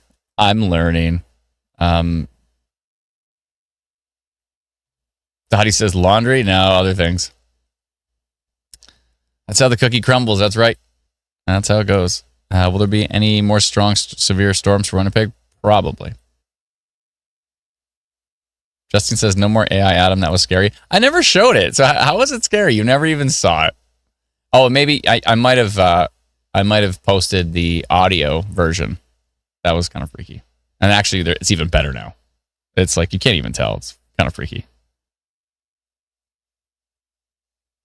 Colin says, make a y'all bot, but name it something Canadian. Well, I mean, we're kind of, seeing what Ryan's done with the 24-hour stream, that seems kind of useful. He's one human and he can't be alive at all times, right? So we've kind of considered something, our own kind of flavor on it. Be pretty interesting. So we'll think about it.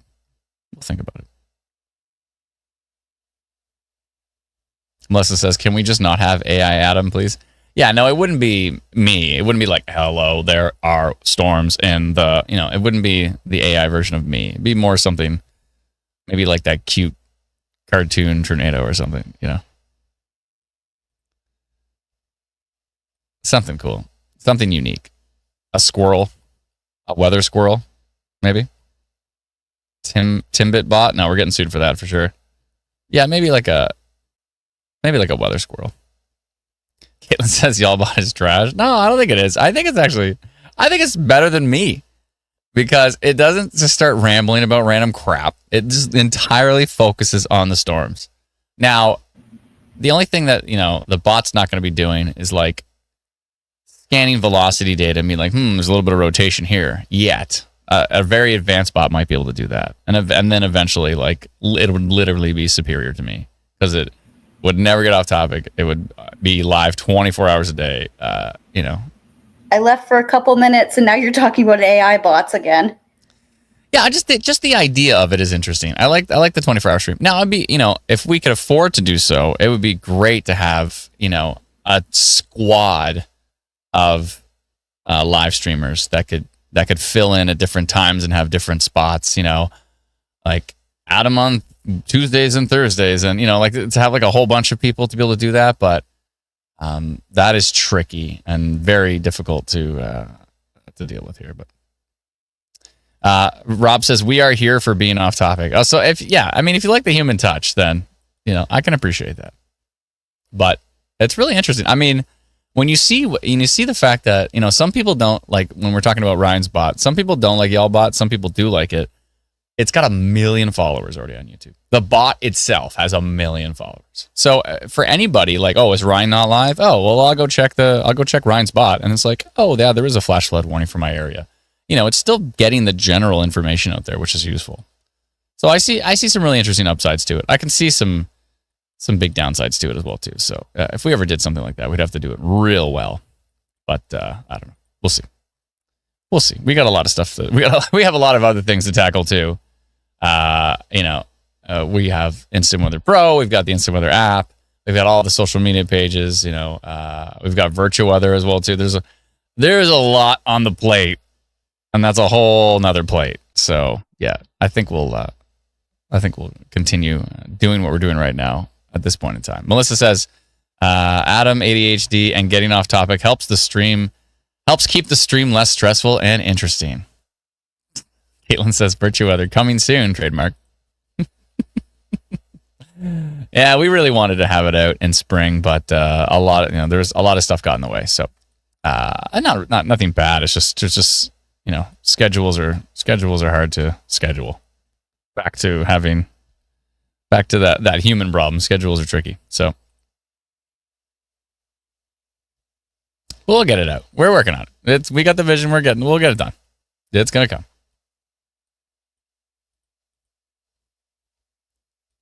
It does require a pretty hefty computer. So there's that. Actually, we found another way. We found a way with Virtual Weather to actually do something very similar and have it use so much less computing power, which means it will be able to run like inside the Instant Weather app or something, So we're kind of toying with that as a potential pivot, because right now, for me to run Virtue Weather, I need to have a pretty decent gaming graphics card and all this kind of stuff. Like, you can't just run it on a phone. And if we were to do, you can do pixel streaming, so you can actually have it hosted on a server in the cloud, and then you're using that server to play, kind of like how you can do like Xbox games that way and stuff. We could do it that way. The only problem is it's extremely expensive to do it that way. And then, we'd have to pass that down to the people paying, and then it would be very expensive to use it. So, so we're not completely convinced. I think we like the idea of doing a Virtual Weather Lite or something that's much easier to run on different devices. You can see the technology coming down the pipeline, though. It's unbelievable. Unbelievable. Let's see here. Ash says, can you show north in Manitoba? There's a lot of red there. Yeah, so actually, the radar itself only goes all the way up here to Duck Bay, right? And Grand Rapids. But if we want to see stuff like up to Flin Flon, or even any parts of northern Canada, if we switch to the Mosaic radar, so if we turn off the radar and you switch to the Mosaic radar, now you can actually see up here by Thompson, there could be some pretty strong storms potentially. This is simulated, right? As you can see, it's blurrier, it's simulated. But could be seeing some interesting stuff up here. That matched up pretty good to Fort Mac here. Let's see. Seeing some storms north of Fort Mac. There's a little bit of funnel cloud potential from Fort Mac over to Grand Prairie today. So keep an eye out if you're up in northern Alberta today. And northern Saskatchewan as well, too. Mm-hmm. So hopefully things get somewhat interesting before I have to go, but It's very possible that I'm going to literally shut down the stream, and 5 seconds later, there's going to be 5 seconds later, there's going to be a tornado warning right after I shut it down. That's what happens with life. But yeah, I can't be live all today. But we could also consider this live stream kind of like a heads up to what's coming tonight, even though I can't live stream tonight. A little bit of a heads up here. And just because we're not live doesn't mean we won't be watching. Because True. I know you'll be watching, and so will I. Yeah, I've always got the radar open for sure. Don't leave home without it. Liv says there really should be radar coverage for more northern Manitoba and deep northwestern Ontario. It gets pretty active up there. Absolutely. I agree. And I know Elena agrees as well, too. It's just a population thing, basically the government just has to justify putting a multi-million-dollar radar up there if there's only a few hundred people. That's a tricky thing, depending on where it is. So there's a lot not just putting the radar up there, but having someone staff it and maintain it. That's right. It's a pretty big operation to make sure those are. Well, though hopefully someday we will see an expansion of our radar network.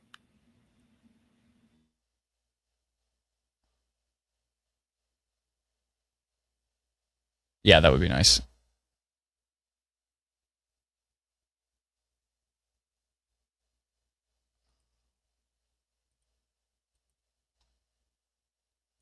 That would be nice. Let's see here.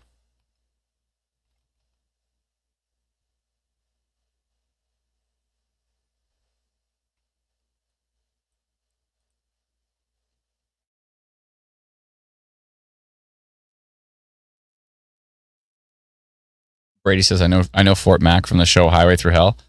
It's a pretty good show, actually. It's fun seeing them it's fun and intense trying to see them trying to rescue, trucks teetering on the edge of a mountainside and stuff like that. It's pretty wild.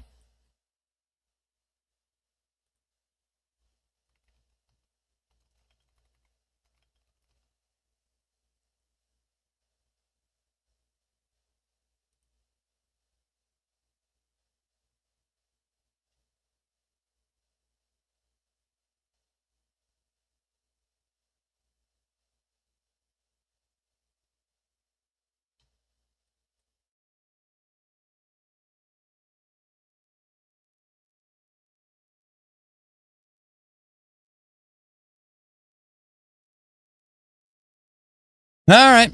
We continue to sit here and watch. Thanks for everybody who's joining on the stream. It's a Manitoba stream with a little bit of Alberta and Saskatchewan mixed in. At this point in time, we're just waiting for these storms to really kind of ramp up as they track into Manitoba. Slowly but surely, we were watching. Crystal says, how's Winnipeg? Right now, it's fine. A little storm went through Winnipeg, but nothing too wild. We're waiting to see if these storms are really going to pop and be interesting. And they should, in theory. Based on the future models, these are going to pop and be quite strong, but we'll see. We'll see. Summer's Edge says, Brooks, Alberta. Yeah, you're in the risk for today. Emma says, can you check Toronto? Toronto's fine. No risk in Toronto today for severe storms.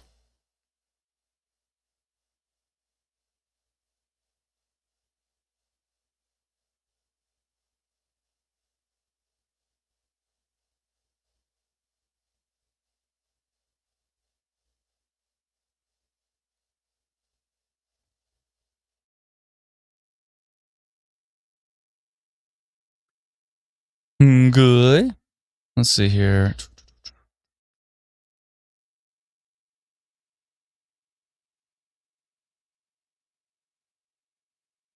Sorry, it's just messaging. Okay.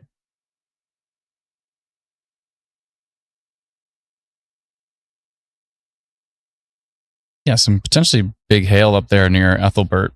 Could be seeing some, maybe even 3-centimeter hail up there with that storm.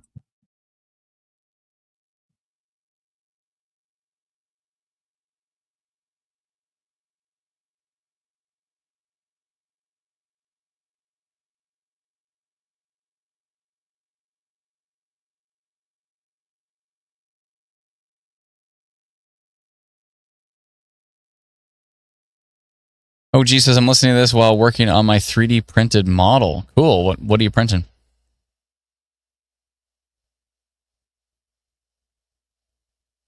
Long Plain, Manitoba, says Ethan. I can take a peek. Yeah, give me a sec. Long Plain.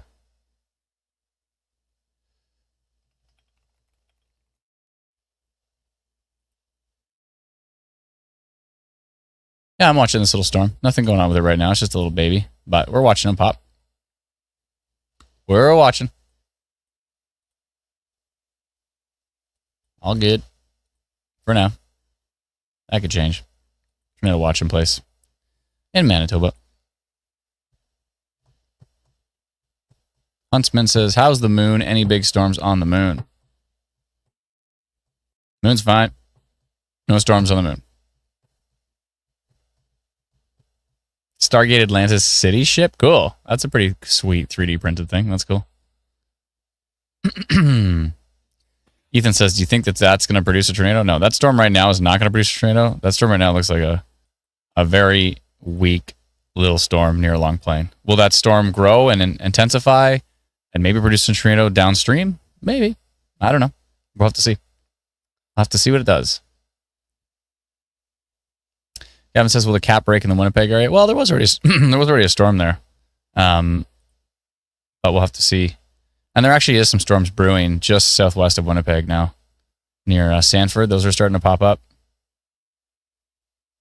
About to get a new radar frame there, so we'll see. We'll see if they're continuing to increase. It is possible.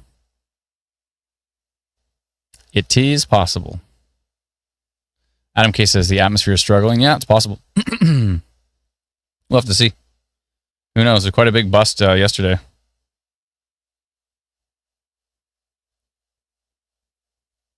Yeah, Dr. Sill says, I wondered the same thing, but they are just for aircraft, not like the U.S. terminal Doppler weather radars. Yeah, it's too bad.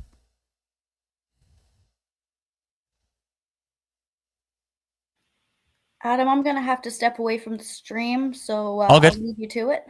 Thank you so much. Bye-bye, Alana. Bye, everyone. Alana has to do real things in life, too. Just like me. Soon. I have about an hour left. I promised 9 p.m. for Eastern that I would be toast. I made a promise.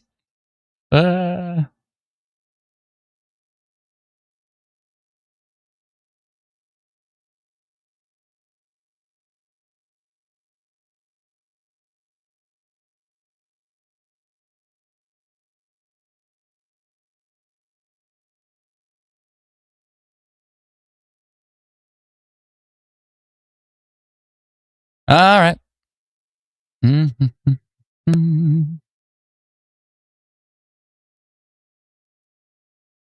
Well, you got me for another hour, so what should we do? Should we all sit around while I eat popcorn? What do you think? I'm thinking it's not a bad idea to eat some popcorn. Seems like a reasonable thing to do as a human. Now, there's no movie, but this is somewhat entertaining.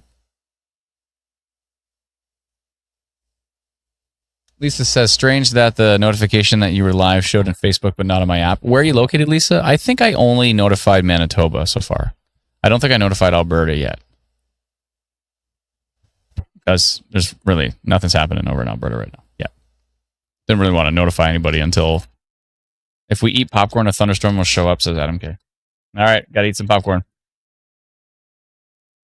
And Justine says, mispronounced names you see on the map. Oh.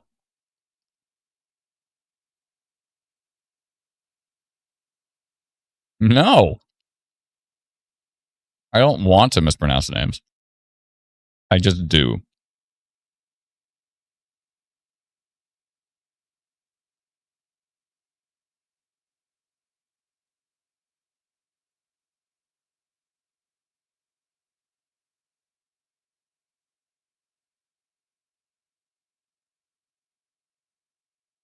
Accidentally.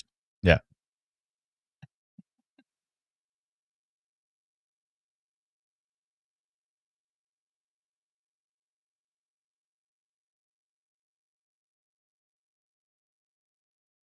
Laurel says, if you get your data from Environment Canada, why is your app always more accurate?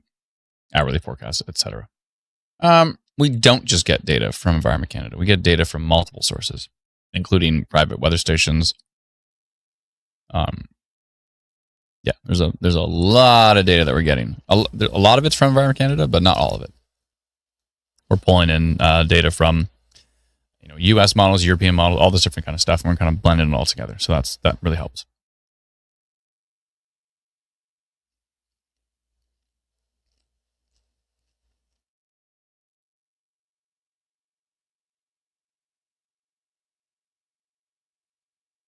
This popcorn's so good.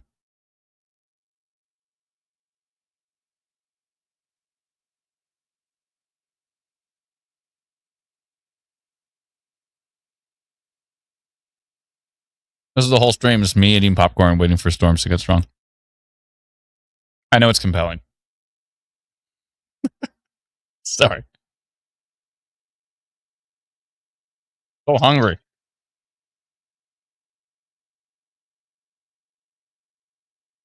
All right, I'll look at things again. Use my brain power. Brain power commence. A lot of swiping. Swiping. Storm north of Dauphin still looking interesting. Moving very slowly. Okay. Storm moving towards Winnipeg is starting to grow in strength near Ferndale, up to 48 dBz. Starting to get a little bit of activity right there.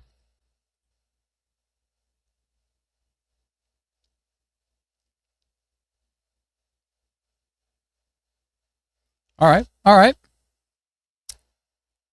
Laurel says, do storms ever stress you out? No, not really. I mean, when there's a really, really strong risk for my area, that stresses me out a bit. But I'm just in general tracking storms it's a passion of mine. I like it. I'd be doing it. I'd be tracking these storms anyways, even if I wasn't live streaming. So I might as well just do what I'm passionate about on the live stream, and hopefully I can help people stay safe. That works out great. Rob says flavoring on your popcorn or just butter. It's not even, they don't even say it's got butter, but it tastes like it's got butter. There's something magical about this popcorn. We are not sponsored by this popcorn. This is just the sea salt purple kernel President's Choice popcorn. It doesn't even say it has butter on it, but it kind of has this, like, I don't know if they put some oil on it or something. There's something about it when you're eating it that makes it feel like there's butter, even though there's not butter. And if you scan it with like the Yuka app, it's like 75 out of 100. It's impressively high. Like impressively on the healthy side of things. Oh, so there is some oil in there. So it's purple corn. The heck is purple corn? High oleic? High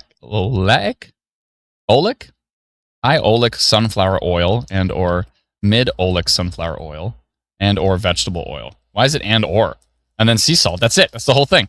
It's purple corn, some sunflower oil, and vegetable oil and sea salt. But it's the oil on there that makes it feel like you're eating buttered popcorn.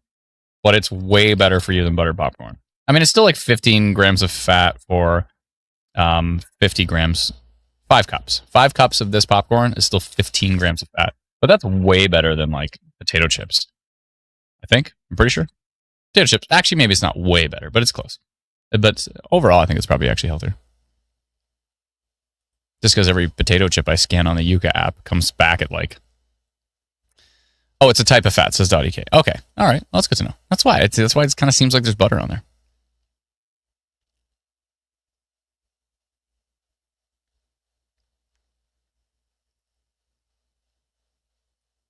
Now I have corn stuck in my gums. That's the only downside to popcorn, you know? Dora on TikTok says there was a lot of damage in Mitchell yesterday. We are out of power for 24 hours. Yeah, absolutely. But we live streamed that storm and it looked really, really strong. It looked like a really strong downburst. It's up to the NTP to determine what it was exactly, but wow, it looked really strong. So I'm glad you stayed safe. It looked wild. Let's see here. Michael says, Lethbridge getting any action today? Yeah, you know, Alberta's got a risk. Lethbridge is in the Environment Canada forecast, as you can see in the yellow here, but it's actually not in the severe thunderstorm watch yet. That might change. They could extend that severe thunderstorm watch to the south if these storms that are actually tracking in that direction, slowly but surely to the east, that may start to build up to the south. If they head towards Lethbridge, then I could see them extending the watch and maybe issuing some warnings for that, but that'll be up to Environment Canada.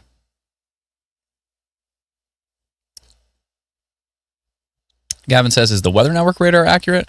I mean, the current radar of it is accurate. They do a different technique. So in our app, we use a future model that simulates the future, which means it can make storms die. It can make storms pop up from nothing. You know, it's simulating the future. Whereas the Weather Network is doing is they're taking past radar and they're moving it in the direction. So if you notice, like, as it's in like the past, you'll notice the storms are very fluid and they're moving and they're doing things. And then all of a sudden you notice they just freeze in place and they just start to drift from where they were, right? So what they're doing is they're taking past radar and they're just moving it in the direction it was already going. So is that accurate? I mean, it can be, but that they do that little slow shift for 5 hours into the future. And by 5 hours, those storms are going to look totally different. However, they have them looking exactly the same. So it can be really useful in the very short term. Like just in the first hour of their future radar is actually relatively good because you see a storm moving this way, and then if you slide it into the future, it's going that way. It's pretty close. It's pretty decent. But as it gets out to 2 and 3 and 4 or 5 hours, that's when it starts to become probably not what you're going to see in the future. A lot of the time too, when we're expecting storms to develop, so they haven't even been born yet, right? We're expecting them to develop. Like if we look down at the storm that's like heading towards Winnipeg right now, you can see, you know, a few frames ago it wasn't there, right? And then something triggered it, whether that's a boundary or a cold front or whatever it happens to be. Something will trigger a storm. It'll pop up out of nowhere, right? And when you're just taking the past radar and moving it into the future, there's no potential for that to pop. So a lot of the time when we say, oh, there's going to be big storms popping up, you know, people will use an app like the Weather Network or other apps that use a similar thing, and they'll say, oh, the future radar shows nothing. Well, if the past radar shows nothing, that future radar is going to show nothing using that method of future radar, right? So if you use an actual model like we do on our Instant Weather free app, you can actually see it developing into the future.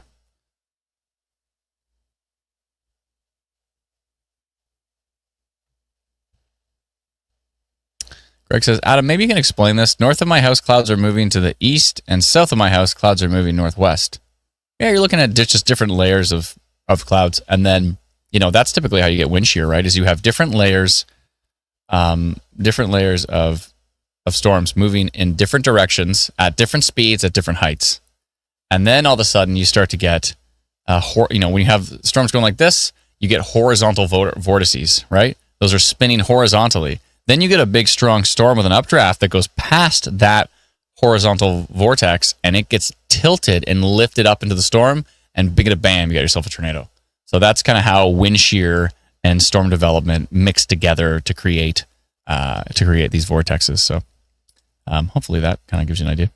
You know, before the Angus tornado of 2014, I remember looking up in the sky here in Barrie, and you could just see way up high, one layer of clouds just racing that way, and a little bit lower you saw another layer of clouds going that way, and a little bit lower you saw another layer of clouds going, you know, and you can kind of see these layers of all these different directions and all these different, and you're just like, okay, something's happening today because everything's moving in a different direction. That's not great. So yep. Country Boys for Life 2 says, Woodstock, Ontario. Nothing's going on for Woodstock right now. Yesterday you got a pretty good storm, though. That was pretty wild.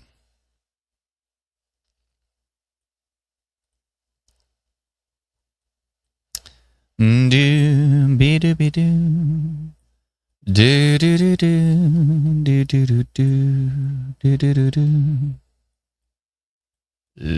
da da da la do do da da da da.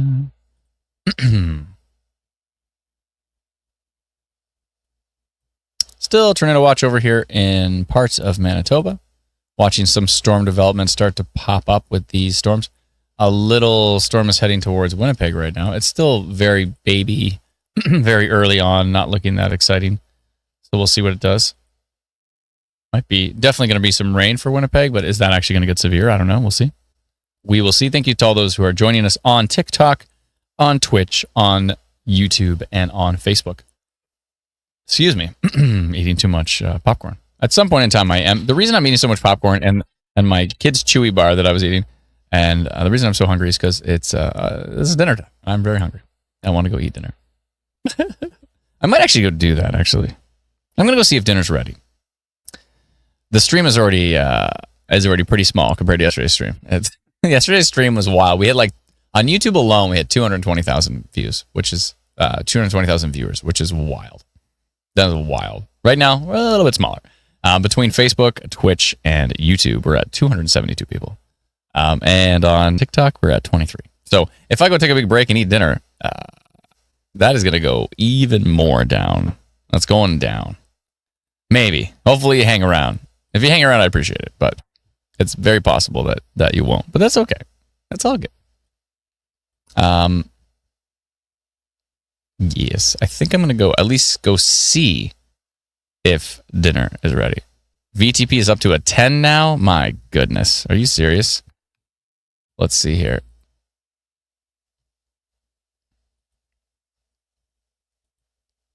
Supercell's a 20.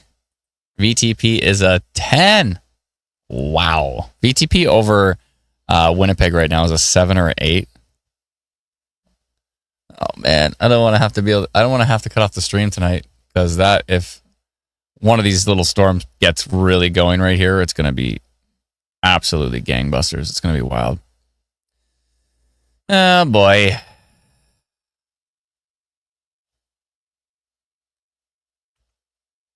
Oh boy, oh boy, oh boy.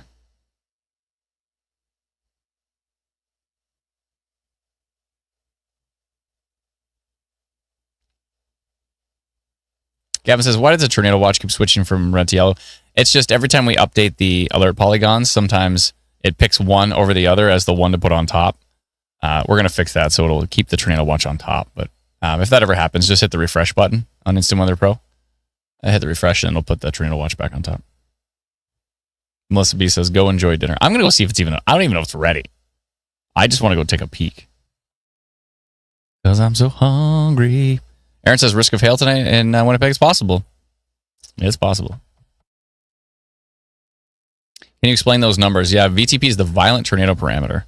Anything above a 2 means you could have tornadoes. It's at a 10 north of Winnipeg. So, yeah, there's that. In Winnipeg right now, it's at like a 6. Looks like a 6 or a 7, maybe. Hard to say for sure. All right. Okay. All right. Continue to watch these storms. I'm going to go just check to see if dinner is ready, because I am hungry and I like eating dinner. Maybe if I use the this radar, I'll still be able to see what's happening in Winnipeg. Okay, good. Yeah, there we go. That's a reasonable shot right there, shall we? All right, I'll leave that up. I'll be back. Just going to go double check. I'm going to go double check if dinner is ready. Maybe I'll bring it back down. Maybe. I'll be back. I don't have a way to put like a I'll be back sign for TikTok, unfortunately. So in the comments of TikTok, can you just... Actually, I'll type it in here. I'll be back. I'll be back in a few minutes. And a hugging emoji. And then my name. All right, good enough. And if anybody asks where I am, if you could just let them know in the comments on TikTok, I'd appreciate it. And yeah, I'll be back. I'm just going to throw in some on YouTube, Facebook, and Twitch. I'm just going to throw in some generic music. And I'll be right back.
Da, da, da, da.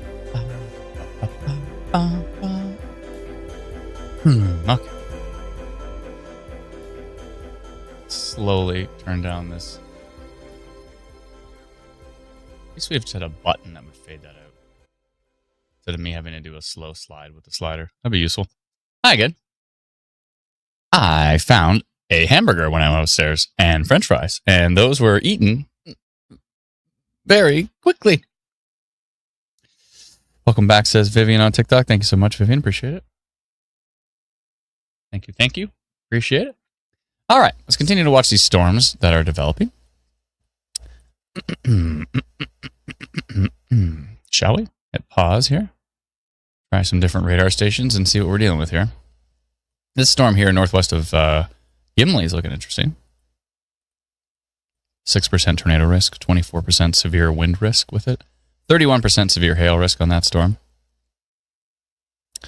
And that one is moving to the northeast. Excuse me.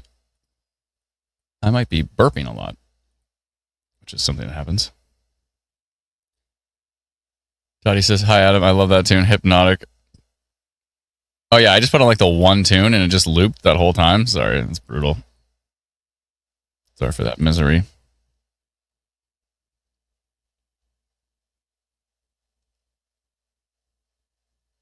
I don't know. I think struggling to get really going. It's hard to say. Maybe get it going a little bit stronger a little bit later. Yeah, nothing's really that super duper interesting yet. Severe thunderstorm watch has been dropped in Crossfield, Alberta. Okay. So they've changed it. Oh yeah, they changed it to the northwest. They dropped it for Calgary too, eh?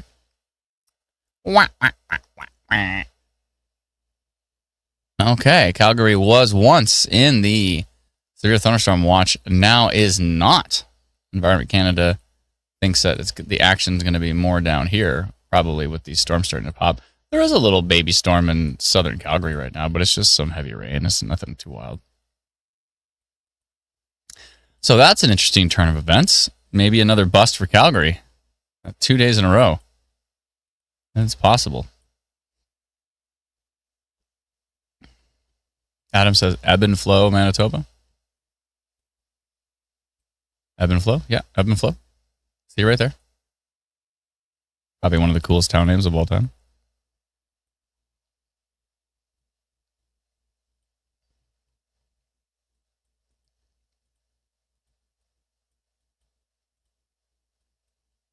Got this little baby storm heading up towards Winnipeg.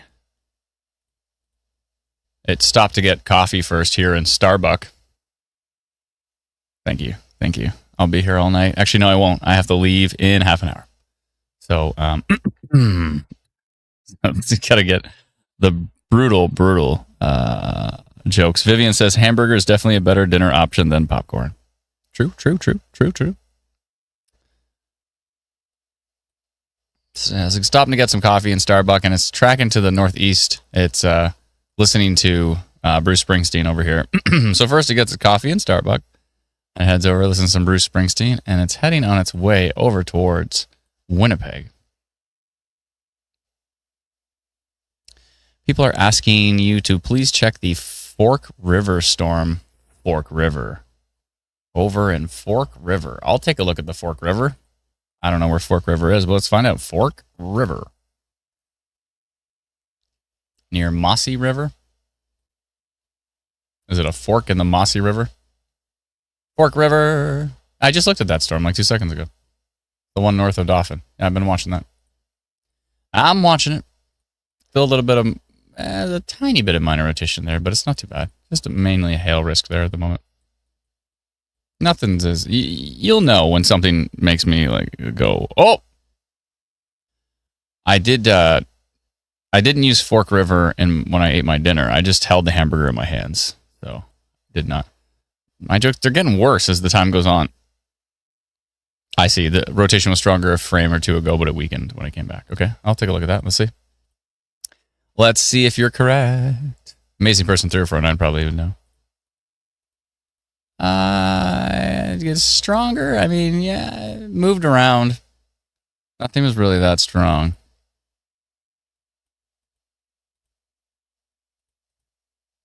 There's a little tiny bit east of Zolana. Yeah, I got a little bit stronger until 2. Till 1, not so much. And now it's even weaker. For those who wonder what I'm doing, I'm swiping back and forth between rain, wind, rain, wind, rain, wind, rain, wind. Rain, wind, wind. Try to say rain, wind 5 times fast as you can. And go. Yeah, that's what I thought. I knew it was going to be bad. Melissa says, Adam, you're clearly tired. The dad jokes are getting painful. Actually, I'm not that tired. I did get a decent amount of sleep. I slept in pretty good. I slept in pretty late.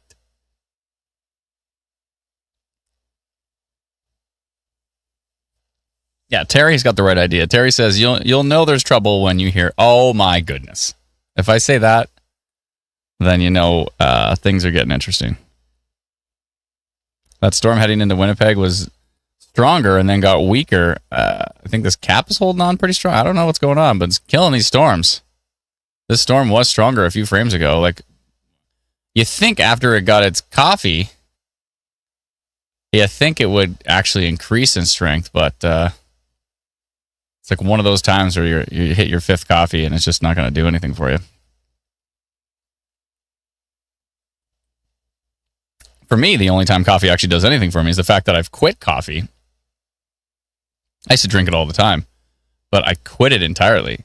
And then every few months, there'll be some situation.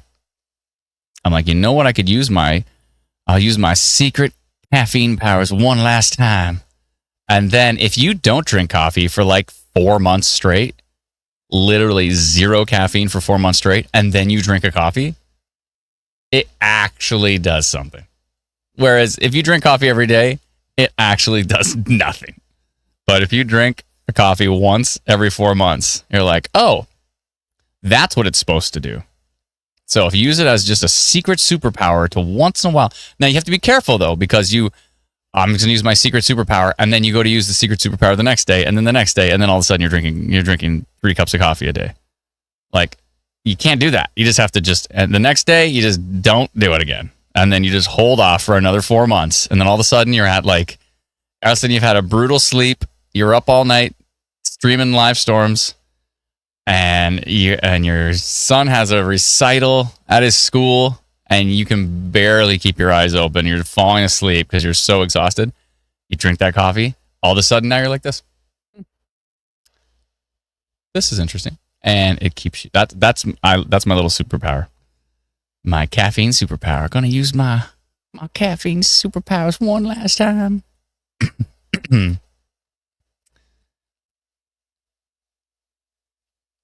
Justin says, or you have ADHD and it does nada for me. Like, no, that's the thing, is I'm pretty sure I have ADHD. It's undiagnosed. Although when I was a kid, they did want me to put me on Ritalin when I was like in grade, I don't know, 6 or something.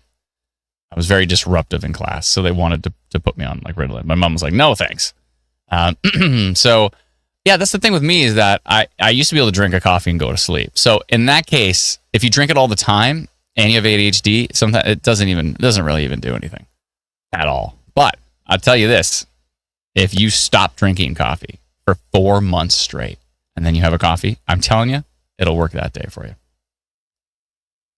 Miss Esri says caffeine can aid in the focus concentration for some with ADHD. Yeah, it did help for me. I do miss it for that. I had to quit it because I was and for heartburn, basically. I had to quit it for heartburn. So, and after I stopped drinking caffeine, I cut out everything else, and I was still getting heartburn during the day.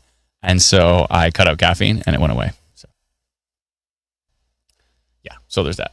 Look at the storms in Saskatchewan. Okay, I will. And Miss Musk Oxen Hickey coming in with a super chat. Thank you so very much. It's very kind of you. You've been very generous over these years. I appreciate it.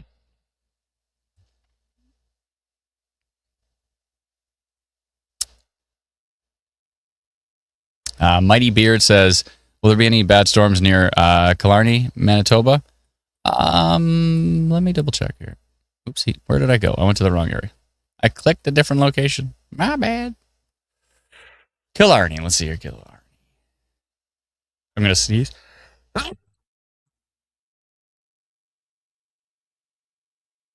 Excuse me. I tried to give a heads up on the sneeze. That was a very short heads up. Killarney, you are in the tornado watch. Maybe you might get missed. You might not. We'll see.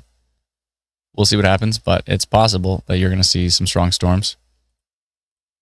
There are some storms down here, actually, moving to the northeast from North Dakota, and those might sneak into the Killarney area a little later on today.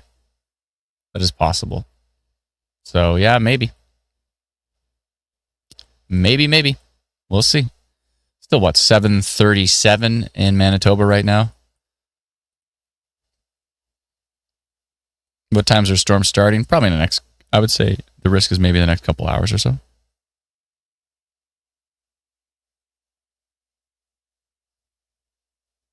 Yeah, Dottie, I was pretty much down. Before I stopped drinking coffee, I was down to like a coffee in the morning. That was it. Got a little rotation on this. Is it Forget? Not forget. I know it says forget, but I think it's French. Is it Forget? A little bit of rotation on this cell right here. 5% tornado risk now on it. Let's see what Tilt 2 is showing. Yeah, until 2 is decent, but yeah. Oh, was that an update? We just got an update, and that is gone. I was going to do minor rotation on that cell, but it just vanished. It just vanished. All right. The storms north of Estevan, Saskatchewan, are looking fairly potent. They're taking their sweet time to move to the east. They're moving very, very slowly. That storm heading up into Winnipeg right now was looking a little bit stronger and then weakened, and now it's just going to be some rain. Rain and maybe a little bit of lightning. Moving into the Winnipeg area at the moment. Let's see what the stats are on the storm. For some reason, it says 3% tornado risk, probably because of the environment. 5% severe wind risk, 3% severe hail risk, but I'm not seeing any risk with that based on radar.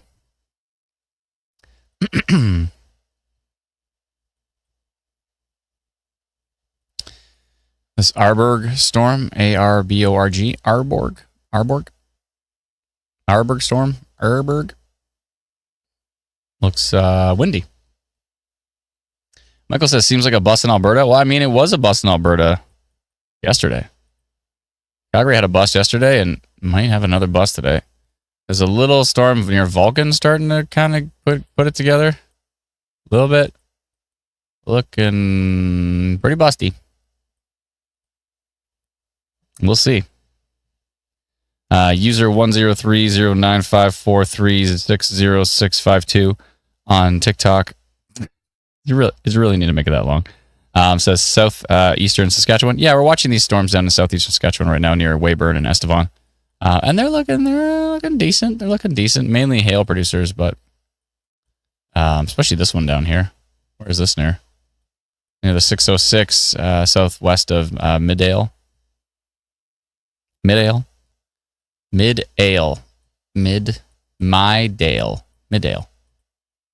I'll stop. And the storm moving into Winnipeg is a whole lot of boring, but we got some new. See, we got some new action behind it. Is one of these storms gonna pop? So this one's getting weaker, but these ones are getting stronger back here. All right. We're watching. Keeping an eye out here. Gord 1977 on TikTok says somebody was struck by lightning in Edmonton last night. Oh, that's not good. Are they okay? Did they live? Mydale. Oh, okay. Mydale. It's Mydale. Not mid-ale, as it is spelled, but Mydale. Okay, good to know. Thank you very much. User 1030954360652.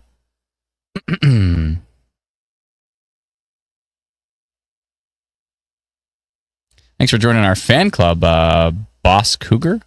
Became the number 89th person in our fan club. I didn't know we had a fan club. That's cool. Your fan club has completed its first stage of the club quest, says TikTok. What? Club cheers have been unlocked for all fans to send and celebrate. All right. Well, that's cool. I don't know what any of that means, but it's cool. Sweet. I guess you can do club cheers. Anybody can do club cheers now? Oh, Vivian sent club cheers. What's up, Vivian? Let's go. Justine says, what? I want to join the fan club. Well, you have to join us on TikTok in order to, if you come over to the Tickety Talks, then you can do that. Or live on TikTok. I finally figured out a way to go live on TikTok. I don't know how long that's going to last. Because the last time we went live on TikTok, for some reason, 2 months later, we just couldn't do it anymore, no matter what we did. But I found a new way to make it work. So we'll see how long it lasts. But for right now, we're live on TikTok. So thanks for joining us on TikTok. Thanks for joining us on Twitch as well, YouTube, and Facebook. We are live on 4 different platforms right now. Good. Storms are bad. Good. Okay, we got still those little ones. They are going to head up towards Starbuck as well. The home of the famous not Starbucks, but Starbuck. I wonder, is there a Starbucks in Starbuck? There better be. Does anybody know? Let's look around. You know what this reminds me of? This view, this exact view. Does this remind you of? Remember in the very first Jurassic Park when she's like, okay, the visitor center. Okay, I got the wrong file. She's like, I know this. It's Linux. And she's like moving it around. Doesn't this look exactly like that? Tell me it does not. She's like, here it is. Security. Okay, we're back online. Greg says, can confirm there is not. Ah, come on. There's no Starbucks in Starbuck? There's no Tim's either? How do you live? I'm just kidding. You can live just fine without both of those. How do you exist without Starbucks or Tim Hortons?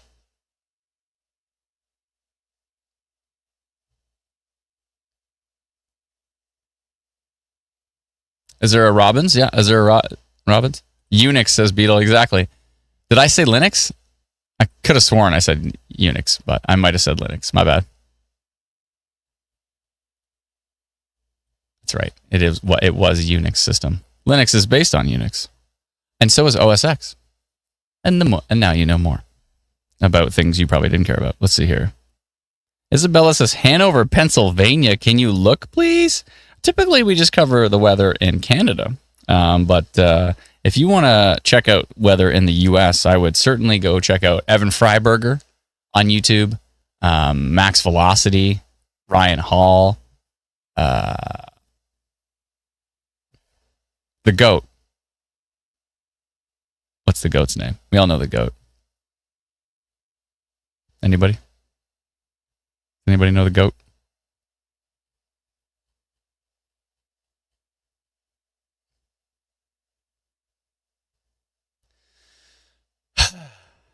Reed Timmer, that's the one. That's the one I meant. I was waiting for you to say it. Yeah, Reed Timmer's the GOAT. Yeah, so if you wanna look into U.S. storms, I would definitely follow those guys. They are always live. They're not always live, and also if none of them are live, then there's always the Y'all Bot from Ryan Hall, and it will talk about different storms in different areas.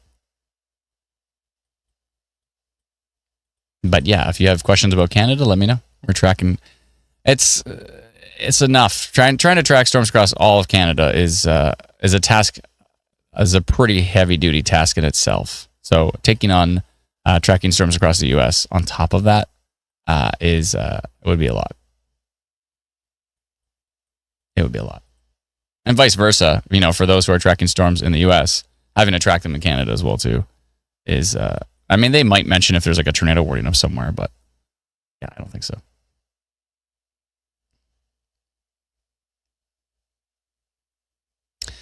All right, folks, I only got 14 minutes left. So, yeah, only 14 minutes left. I'd love to be able to track. I mean, I will be tracking these storms. I just won't be able to be on the live stream in 15 minutes. I made a promise. No storms? No, there's definitely storms.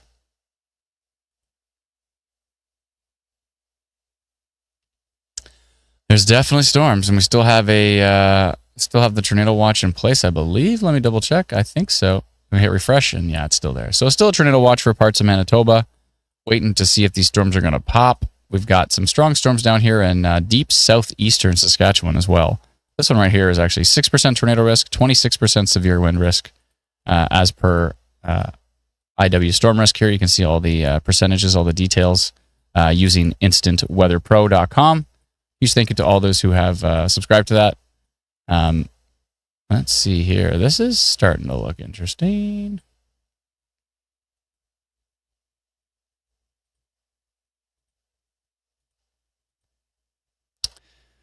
So there could be some tornado risk here in Manitoba and parts of Saskatchewan and maybe in Alberta, but we'll see. There might be 2 forecast busts in a row for Alberta. We'll see what it does. We'll see what happens.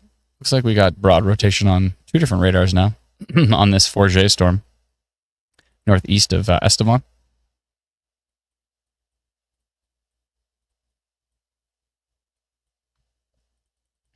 If you're using Instrument Pro and the map ever doesn't move for you, just click the top of the screen up here, and then it'll reset it, and you'll be able to do it. I don't know why it does that. It's a strange little bug. Are those storms near Starbuck heading into Winnipeg? They are. Yeah, let's take a look at U.S. radar here.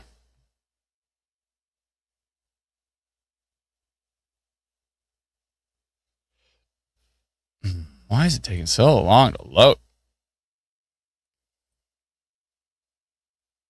Okay, there we go. Velocity's taking its sweet time as well. Yeah, I think I'm probably going to go minor rotation on this one pretty soon. It's starting to definitely show some signs of rotation here. And where is this exactly? I think this is the one near Forget. Is it? Yeah, Forget. Don't Forget this storm. Do you know what I'm saying? Minor rotation heading towards Arcola. Let's see, is this moving due east? Pretty much. Slightly to the northeast? Pretty much. Okay, I think I'm going to do a polygon for that storm. It's a polygon time. It's Big Evil coming in at Super Chat. Thank you so much. Appreciate it. Very kind of you. Any tornadoes anywhere? Says BBV Roblox. Any tornadoes anywhere? Not at the moment that we know of. Some minor rotation, tornado watch in place, and we are waiting.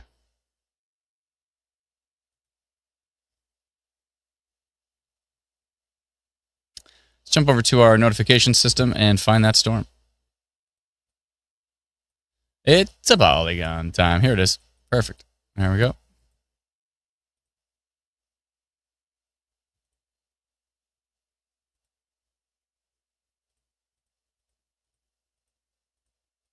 There we are.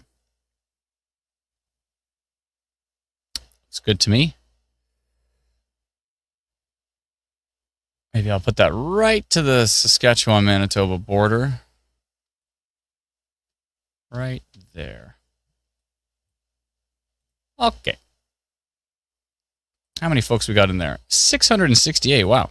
Okay. Let's do a little minor rotation detected on this storm near Forget or Forget, depending on how you pronounce it. Tracking to the east. And the time in Saskatchewan is going to be 6:50. Okay. And I send that notification right now. Perfect. Backed in some other pro. And that's the storm we're talking about here with a little bit of minor rotation on it. And that minor rotation is getting less minor just as I post that. It's getting much stronger, actually. What's Tilt 2 look like? I have a feeling it won't be long until we see a tornado warning on this one. Just by looking at Tilt 1 and Tilt 2. I would not be surprised if Environment Canada put out a tornado warning on this particular storm, just in deep southeastern Saskatchewan.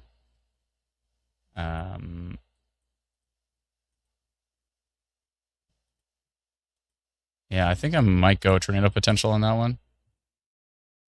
It's really ramping up here.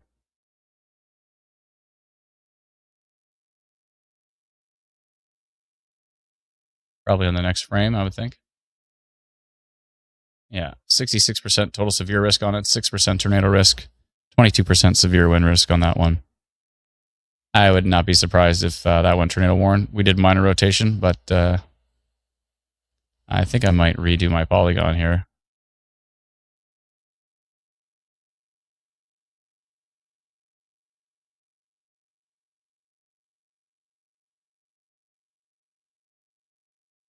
I think I'm going to go orange and say tornado potential probably on that one.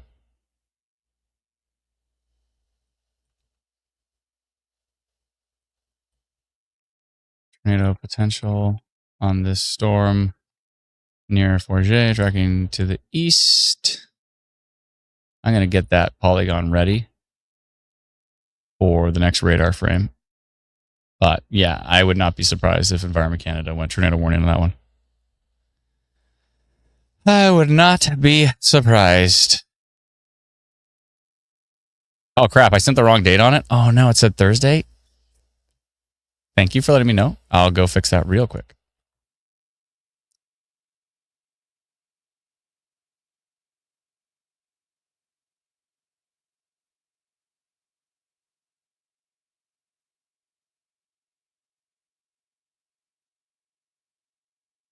Thank you, thank you, thank you.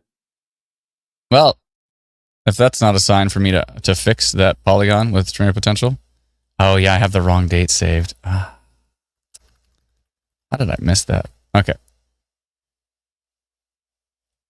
653. Let's do that, and I'll delete those old posts.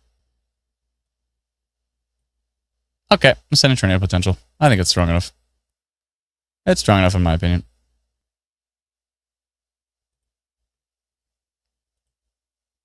I'll get rid of that original post. I'll delete that.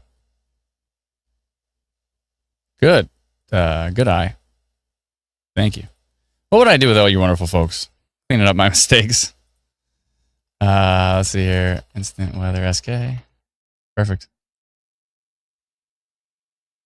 Perfect. Thank you, folks. Appreciate your help. Now is a perfect time for me to go and fix my date macros so that that doesn't happen again. Let me do that right now. I still have yesterday's date saved. Okay, now I'll change it to Friday. Friday. Gotta get the right date on Friday. Okay. Yeah, I went tornado potential with that one instead. So I'm also going to go to our notification system in the background here and get rid of that minor rotation because A, it's got the wrong date on it. And B, it's got the wrong date on it. Whoopsie. There. Now we got the right date on it. Sweet. Sweet. Okay. And I've updated to tornado potential because I think it looks pretty decent. Looks like it's looking pretty good. So there's that. Can't send alerts for the past. No, we can't. Thanks, Magic. Appreciate it. Let's see here. Jenny Hagen saying, looking like one of those bust days in Alberta. Yeah, I think that's quite possible. That is quite possible.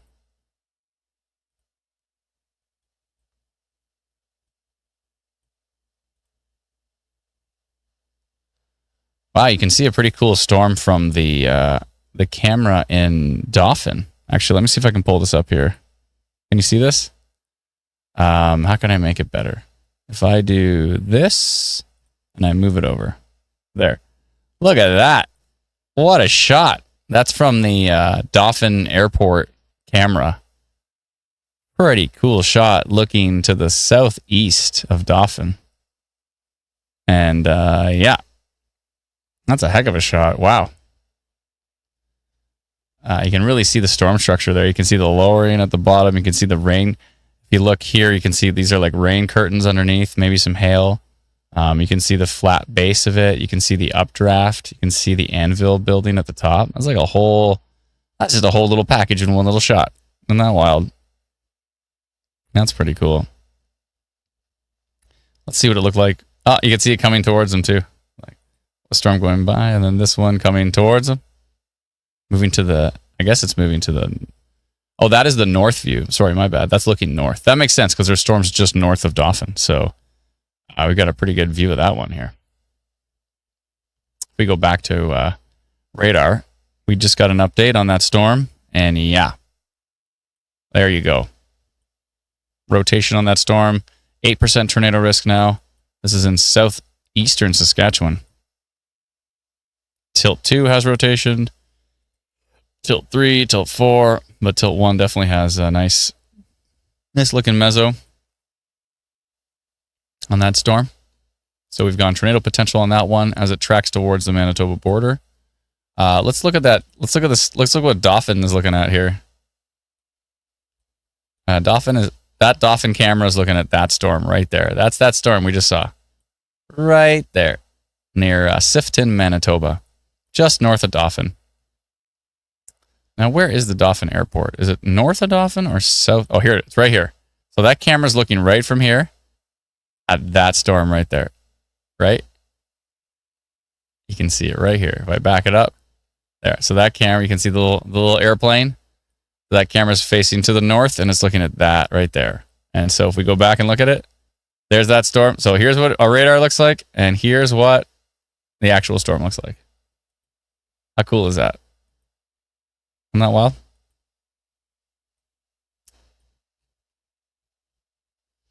Jake says, go check Winker. I don't know where Winker is, but I can definitely, I can go check Winkler. But maybe I'll look for Winker too. Anybody know where Winker is? Winker? Next thing he's going to tell me to check for Wanker.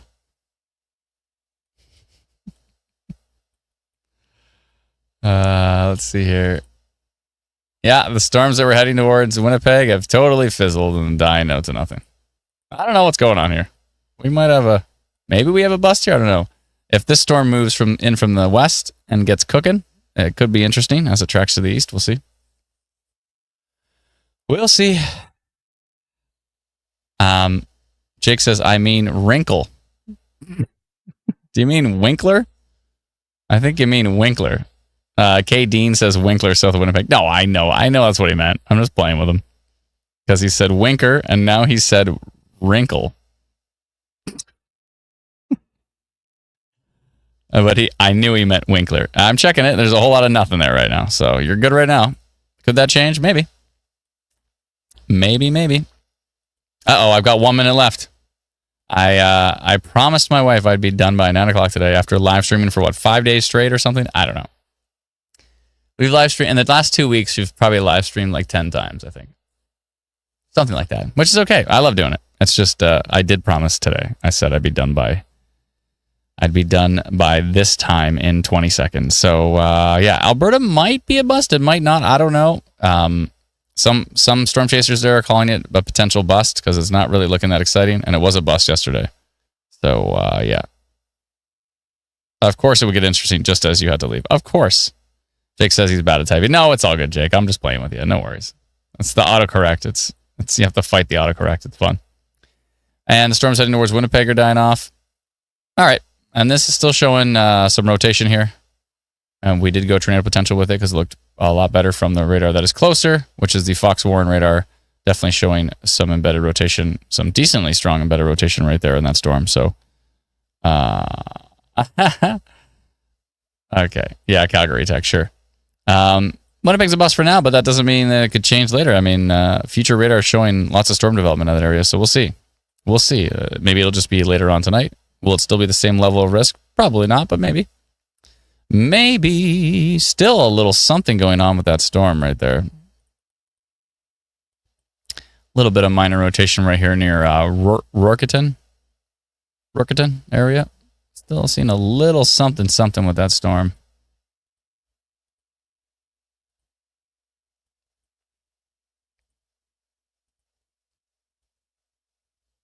I'll keep an eye on that one for sure. I'll keep an eye. All good. Well, thanks so much, everyone. I'll be watching radar, and I'll be sending out notifications if I see anything strong. If you do have our free app, it's called Instant. Oh, is it Rorketon? My bad, Rorketon.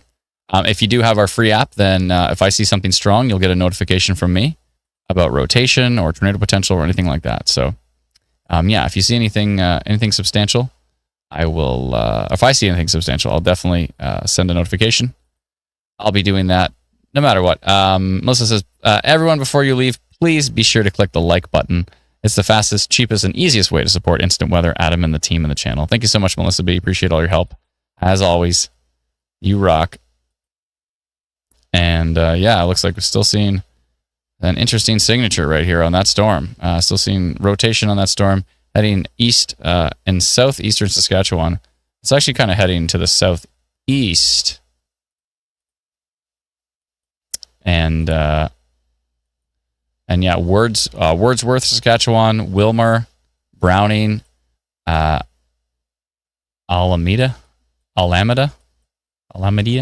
something like that. Arcola, all of those areas tracking to the east.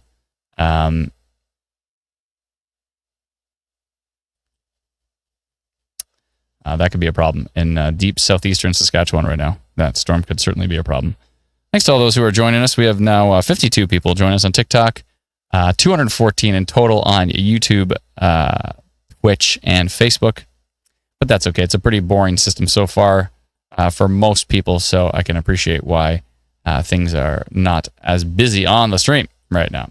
But that storm north of Gimli showing some pretty strong winds, 86 kilometers an hour in there. That could get briefly severe. And so we continue to watch these storms closely to see how they develop. I will be watching very closely. I do have to shut down the stream, though, unfortunately, because I have made promises to my wife.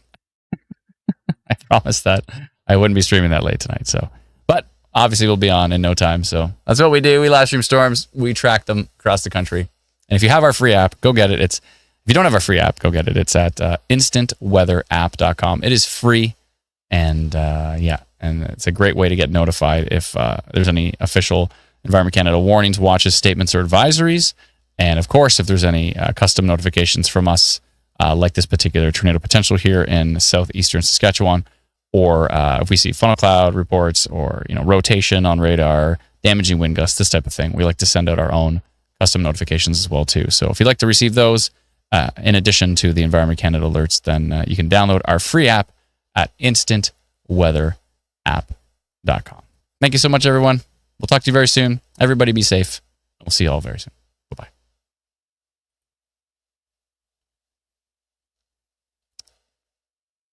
Bye-bye.